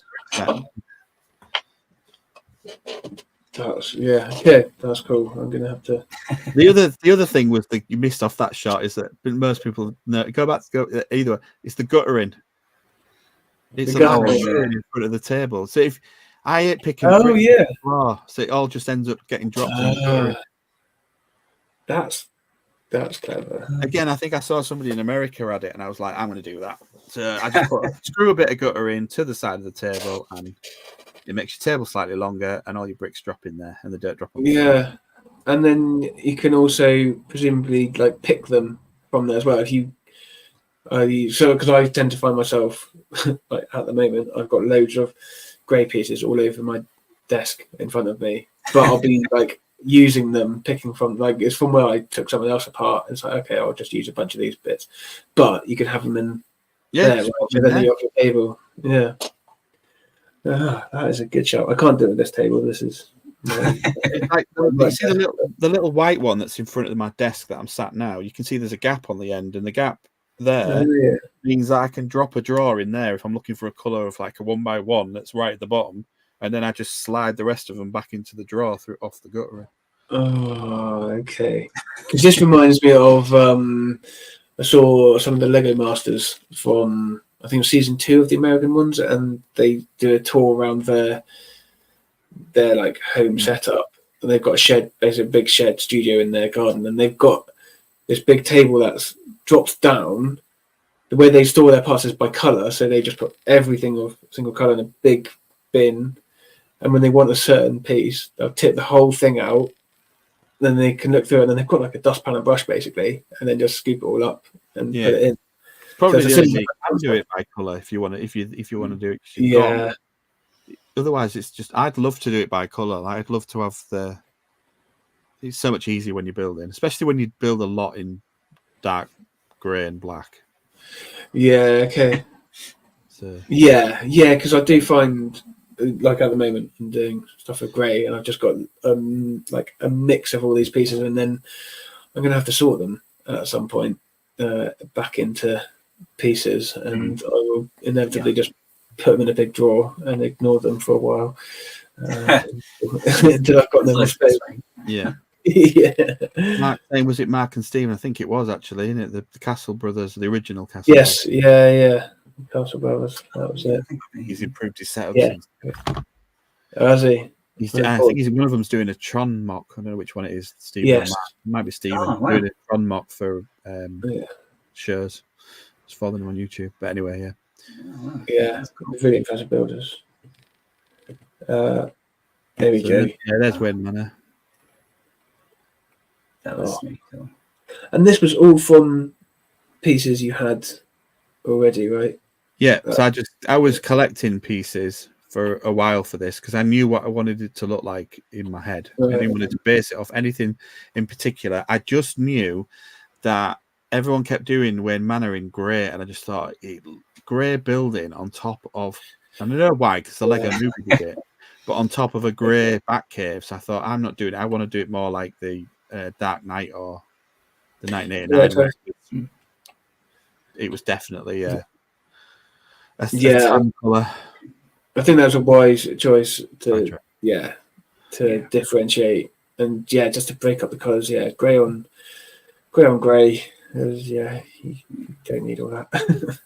And it's used the loaf pieces, didn't you, as well, for some of the pathways? Yeah. The cobblestone was a. So it's a trial for because I wanted to use. I want to do a cobblestone for the. There's a diagonal is the best thing to describe it, but there's a place in York called the Shambles where it's like all the houses are like shops are narrow together, and diagonal is very, very similar to. Even though she says it wasn't based on that, it does look just like it. And I'm having that in the middle of the castle town, so I wanted a nice cobbled effect. I didn't want to use the round and little tiles that I'd used before. I wanted it more sunk in, and so I could put different colours in as well, so you could see like dirt and. Yeah, nice. That's really cool. Really like that. There's this bit here you're talking about. Yeah. So I just trialed it on there and to see what it was going to look like before I did it on there. But I'm going to need a load more of those. Yeah, I don't know if they're expensive. I've only got a few of these. So I don't think they're that expensive, are they? It's just you need more than you think. I think I got like a couple of thousand on Lugbook, and I've probably gone through them. Okay, fair enough. Yeah. I do like this piece. This for water effect. I've seen it somewhere else. It's got energy effect there for. Two gargoyles spitting water as they're supposed to do. Yeah. Let's have a quick look at what you've done for the fence. There's bats hanging upside down on the gate to give it away.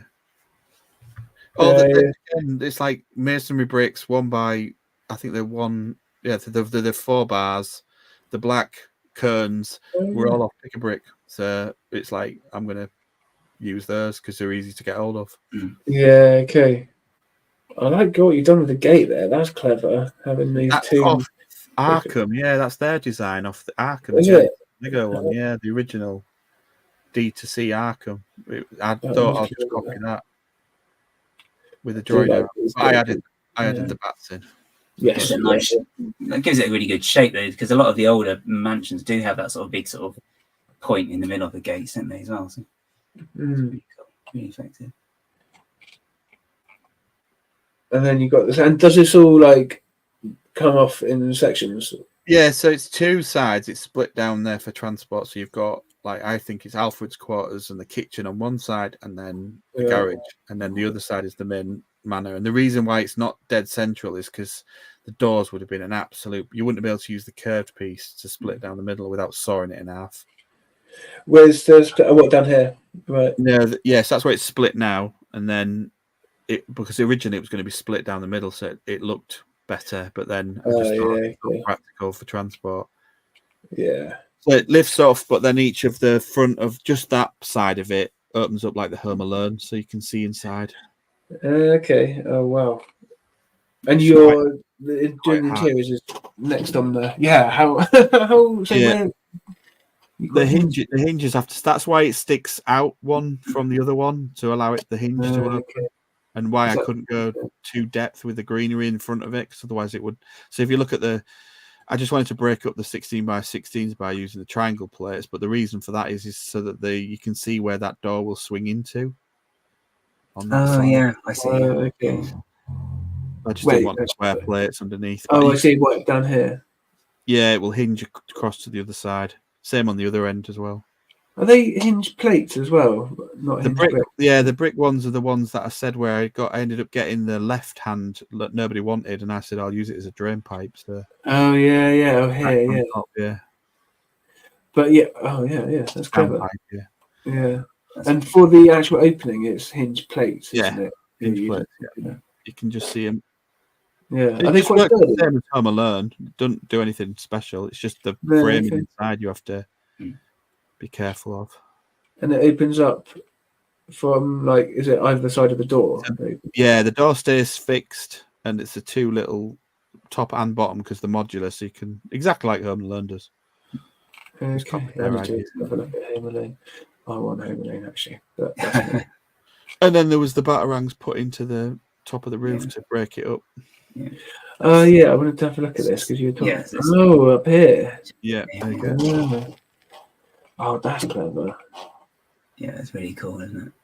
Makes it look like it's like it could be like a grating or some sort. Yeah, it's a kind of just like a break line, isn't it? It's kind of weird how it. Yeah, I like that. Let's just have a look at the chimney. Yeah, there's so much to it. I'll put my drink down. I was going to have a drink. Oh, I can't wait to see what it's like when the interiors are done as well. Yeah, so the only thing that's done is the stairs and the bookcase that slides, which was fun building, but when I finally got it so that I could just literally eat.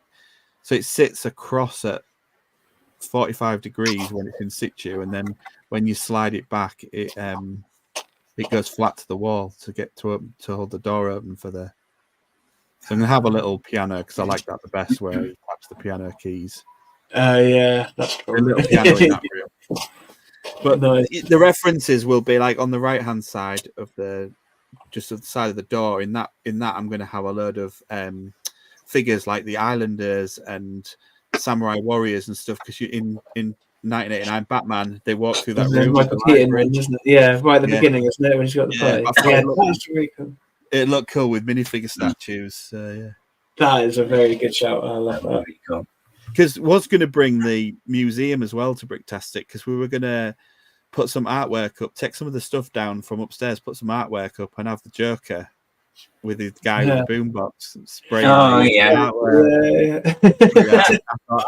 to watch 1989 Batman again. I haven't seen it in years. I need to go watch that. How have you put these? Oh, is it with tree limb pieces? I was going to ask. Yeah, just limb pieces on snot bricks. Yeah, nice. Oh, it's fragile little plant pieces that I have shed loads of, and the only reason I got them was because the bit that they sit in that you push them out of, you can actually use as vines. So I wanted loads of them. So these here? Yeah, and they've got no connections at all when you push them down. The clutch power is pathetic. During transport, they all stayed in situ. I do love these pieces, though. But like you say, the sprawl or whatever it is there's good. Yeah, I want to do a tree out of them, but it's so fragile. But I will do a tree for them in the medieval because it's not going anywhere. So. Yeah. Okay. What make a tree? What? How? What kind of like bind them together? You just clip them all onto limb pieces. Yeah, you do the same as what I've done on that tree, but you instead of putting the little green. For these, right? Yeah. So I thought you meant like the like vine style bit around the outside. Yeah. The vine ones you just slot into snot bricks and just come sticking out the side. They look really cool. Yeah. Okay. All you've got to do is clip them neatly, Yeah. and then they're instead of it being a triangle piece, they're like a long, flexible. Yeah. Yeah. You have to like straighten them out a bit, but then you can get that nice little hook if you cut it in the right place. You can get a little hook, so then it just goes straight down. Yeah. Well, I say straight. Yeah. Again, I Nice. saw somebody else do that. Oh, that's cool. I'm trying to Look at the see. dust on that one. Here we go. I'm trying to find a picture of it. So is this where you said you cut it off earlier because of your dog? Is that this bit here? Yeah, that's that bit. Yeah. Yeah. It was funny knowing a bit of story behind that. Yeah. So okay, so this is the screen here as well, right? Yeah. I'm just going to flick the other pictures off. That's the bookcase that slides. Yeah, okay. Oh, what, it slides? Oh, it comes out like this. Yeah. Yeah. Slides that way, and then the door's revealed from behind the bit on the right. That's really cool. Yeah. Nice tree. The backwards tree, yeah. And a backwards tree. Yeah, it's built the other way around. The limbs are on the other side to make them stronger. Oh, I see. So Upside down. Right, all the limbs are upside down, yeah. Interesting. Okay. I think I was watching one of these shows when I was doing that one. So I was trying to work out how to do a transportable tree. Yeah. Oh, here we go. You can see the lift, the big worm gear on the lift. Oh, yeah, okay. Right in the middle. And you've got the waterfall here. Yep. And have you got lights built into it as well? Yeah. So the lights are like meteor shower lights, like you have outside for Christmas that go down. That see. Okay. Oh, nice. And they're all the 1x1 studs that I used before when I was tipped in. I wanted to use them again, them stacked. Yeah. It takes ages, but I just like it. I think it looks cool. Yeah, it does look cool. It's effective, and especially with the transparent cheese slopes. You can get some good sort of colouring in with that way as well, can't you? Because you can sort of grade the colouring as well. Yeah. With the worm gear piece as well, it's like a fixed length, and you just have like a Technic pin to like just keep stacking them up. I think they're all 6 studs long, aren't they? And you just put the little tiniest Technic pin bar thingy in, the ones that are usually in red. The cross ones. Like I think they're about 2 studs wide or something like that, and you put them in, and then it holds it all together. And as long as it's locked bottom and top, it's quite strong. And then you've got a specific black box. So you build it goes down, so the studs are on the side. So you just have to build the lift into it. And then basically what happens is when you turn the screw, the block just goes up and down depending on how fast you turn the screw, because it's that the screw's moving, but the block's fixed, isn't it? So it'll just move up and down. Right. Okay. Yeah. Oh man, so much going on in this. I like the sideways building here as well with the rocks. Yeah, and then the bit underneath the weapons, they pop out. But we didn't show that at Bricktastic, even though it was there, because we didn't know how well it had travelled. But now I'm building it in 2 sections. That won't be so. If you're looking at the snot bricks now, they go over in this shot. They go over the L shape, so they're actually inside one section, crossing into the other. So there's always a tolerance between the gap then of when the other bit pops out. But now it'll all be built into one side of the cube, so it'll work properly now because it'll all be the same. Right. Okay. But yeah, you turn the dial at the very back where we were sat, and it would lift up his weapons right in front of the suit room. A bit like in the Dark Knight where he's in the container thing and his weapons pop up. Yeah. Okay, cool. Bit of castle. Pirates. That was the new framework of the middle section I was building on that other picture. But yeah, this is an old shot of when it was in the old one was in. Oh yes, that's where it lives. Okay. Yeah, on a custom built table. So yes. Because originally the way Manor was the same height as the city, so you could have just driven from Gotham City into the Manor. Obviously, it's going to be a castle now. You're gonna have a transition. Is there a medieval Batman? Yeah, there is. There's Yeah, one yeah. from the Dimensions. Yes. So, yeah, Oh, there we go. and that's Bricktastic. Oh, this is Bricktastic. Nice. And that that big column will go. That is a custom one that I built. That one. Yeah, I was going to say actually, that's cool. It's not the one out of the shadow box. I will change it again though now because there's some stuff you can learn off that one. But yeah, okay. Yeah, the weapons pop up from behind there in the little section behind it. Okay. Yeah, the big column is gone now because of the way that the cube works. So I can get rid of that big chunk that was supportive, but it was also like the worst part for breaking if you didn't grab it right. Right. Okay. And there's loads of like rock work underneath the turntable, which is pointless having there. So. Right. Night, Mark. Catch you later. Good night, Mark. Yeah. There was a little comment on. Yeah, this was epic in person. Yeah. I can imagine. It's an absolute beast. Look at it. So with the because you got the cube build, there's still going to be a column in the middle, I guess, but it's going to be a lot slimmer, isn't it? Now. Yeah. A lot slimmer. So it won't have all that fancy rock. I'm thinking of doing rock work that goes around the column that is more like, the one we saw on Snow White that somebody'd done with the cave underneath. And they've done it sort of almost round but different size circles. So it looked like it had been.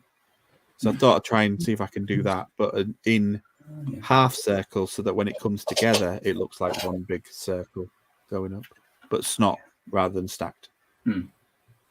Yeah. Okay. Yeah. That's yeah. That would be cool. But to wait and see if it works or not. Yeah. But that could look awesome. With the I can't remember. I think the animated Batmobile as well. Was that a custom one that you come up with as well? So, yeah, that was Brett Waller's design that he did for the Lego Batman movie that he did the free instructions for. I just changed some of the bits on it because I didn't have the wheel. He used some really hard to find creator wheels, so I just changed the wheels and a bit of modification to the thing. But they're supposed to be doing one in Minifig. Yeah, I've heard this right. Is it this year? Yeah, because that's quite big, but it is a nice build. But again, there's no point me sitting there doing it, trying to work out all the angles, looking at pictures when somebody's already done it. You might as well just do it and do your own bit to it. Because I was going to build the animated Batbird, but no one's built one, so I was like, I'm going to have to do it. Right. I like these stairs. Yeah. All light detail as well. I don't know what they're going to look like now because it's all going to change that bit because it doesn't need the huge. It covers the motor. That's what that bit's doing. Right. Okay. Suit room. Got his little science lab where he's looking at a pink cone. That was done for Jang. Because Jang pink cone thing. Trying to work out what this pink cone is. Why is it so powerful? Oh gosh. His little medical room. Oh yeah, that's a cool piece. It's a sticker from the Arkham X-Ray from the Lego Movie one. That one. Okay. Oh, it's the bat chair. I took the sort of design that they used in the shadow box, which was the Keaton one, and then I thought I want to make it look a bit more like the Lego Movie one, so I added the other bits to it and changed a bit of the styling around it. Created my own bat chair. Oh wow, the waterfall is. You didn't quite appreciate the size of it. Oh yeah, doing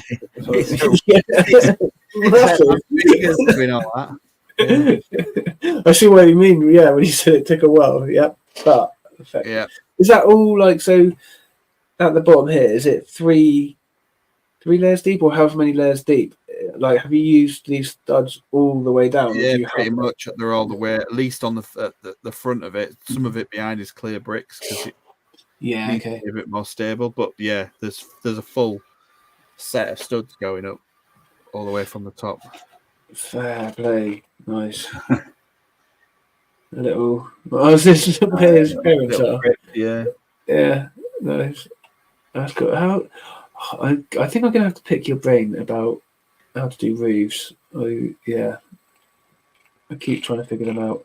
I just messed it out until it worked. Yeah, I've got this one working, and it stays in place. But I also need to figure out how to do it so I can take it off easily. But that might not be for this year.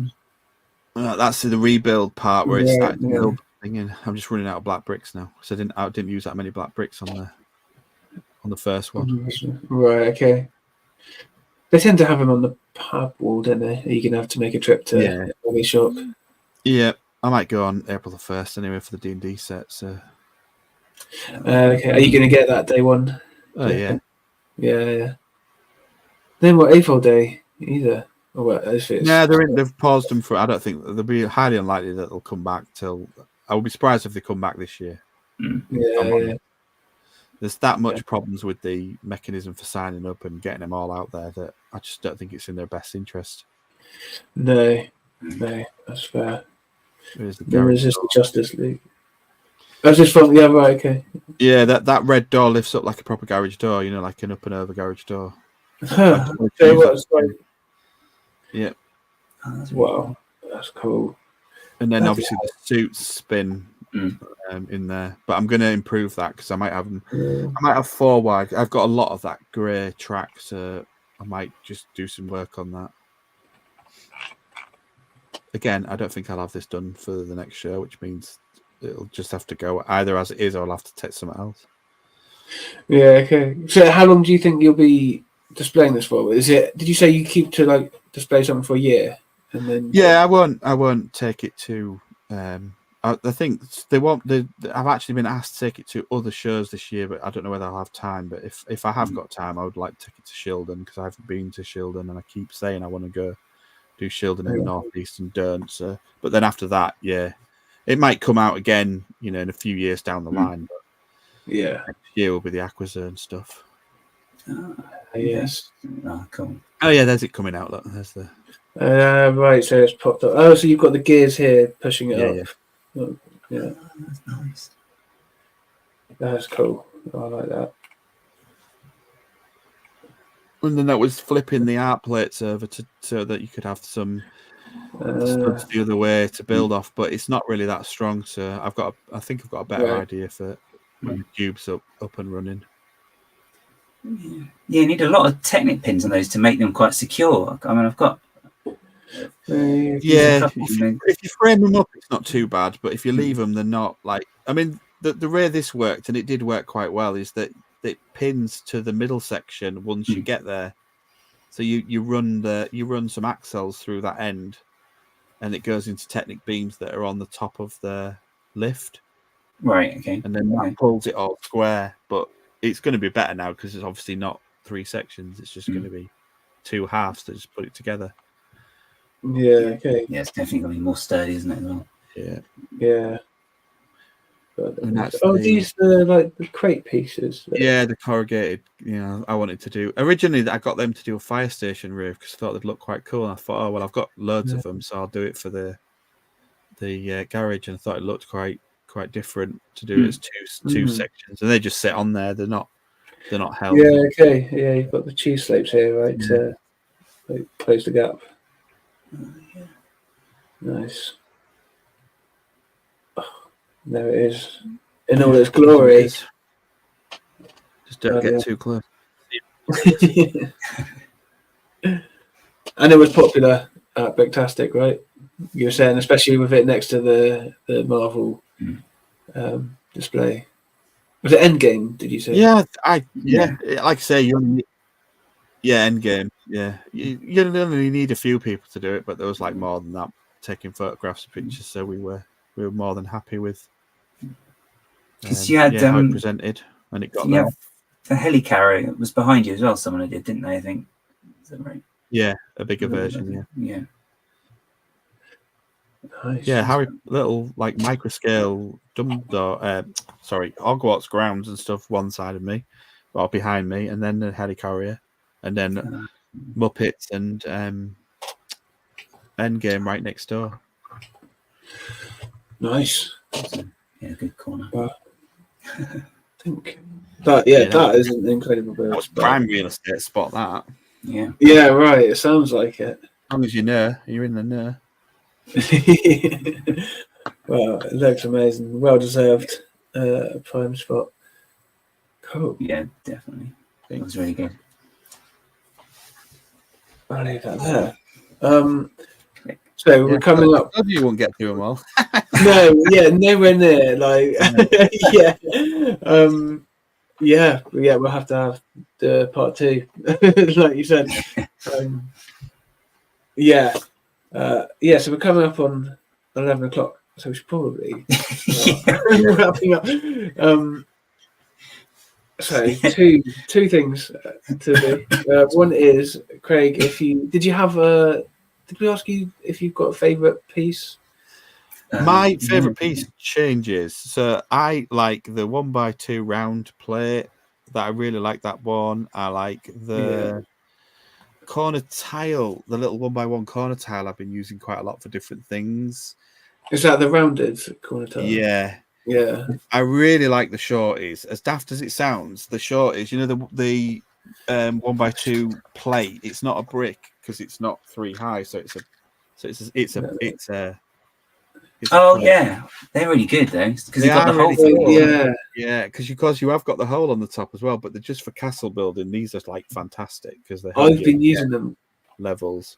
Mm. But yes, I would say the bread loaf piece, the 1x1 bread loaf piece, is definitely my favourite piece at the moment. I love that piece. Yeah, okay. What about the curvedness of it? Just doing the little tops of the castles and Wayne Manor and the smoothness of them. Just like, it's just great. Yeah. Now I'm doing the cobbles with them and stuff. So yeah, I would say that is my favourite piece at the moment. Yeah. Nice. Like Yeah, it's a good piece. I've been making use of my 1x4 bread loaves that I got on Lug Bulk and the corner bits, like getting line like. Yeah. They all came from Dots though, didn't they? They were Dots frames pieces. So. Oh, were they? Oh, okay. Right. Might be to get some cheap in there. We've got a lot of good stuff from Dots. It's a shame they decided to get rid of it. I suppose the production side of all the additional like wristbands and so on patches and stuff was a little bit high if it's not selling that well. So. Yeah. I know Naomi really liked building all the like her own photo frame or pencil pot out of it. She big pineapple pencil pot and stuff. You decorate yourself, couldn't you? So yeah, that's a good idea, isn't it? Right, and I will end the poll. Oh yeah, how are we doing with that? So it was very much towards depends what you do with it. 93. Again, YouTube takes a percentage, doesn't it? 93% depends what you do with it, and 6% bigger is better, and no one voted smaller is better. So yeah, very much. Yeah, like real life, isn't it?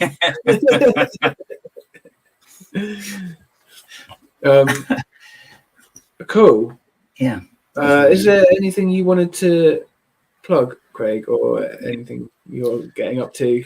No, I don't think so. Out of my channels, like until I get this rebuilt and finish these shows and get back on the castle stuff, I won't get anything out there. I still got this thing to film, which is the Dragon Masters one that I built before to put on.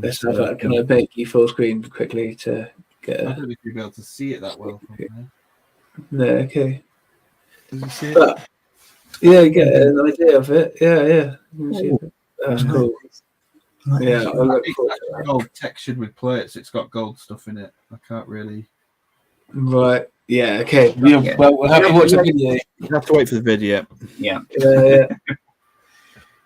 Right, cool. Yeah, that'd be cool. Yep. And yourself, guys, are you up to much this week?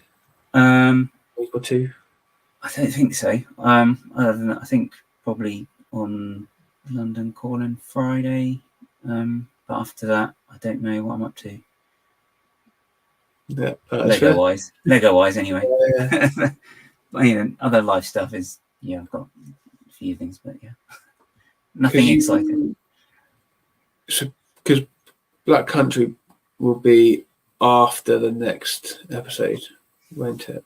So yeah, you won't yeah. have been there. Yeah, cool. It's like literally the week of it actually thinking about it. The same as last time, actually. Yeah. It always works out that way. And then I think, do we have the same thing for Reading? Oh, maybe not for Reading, actually.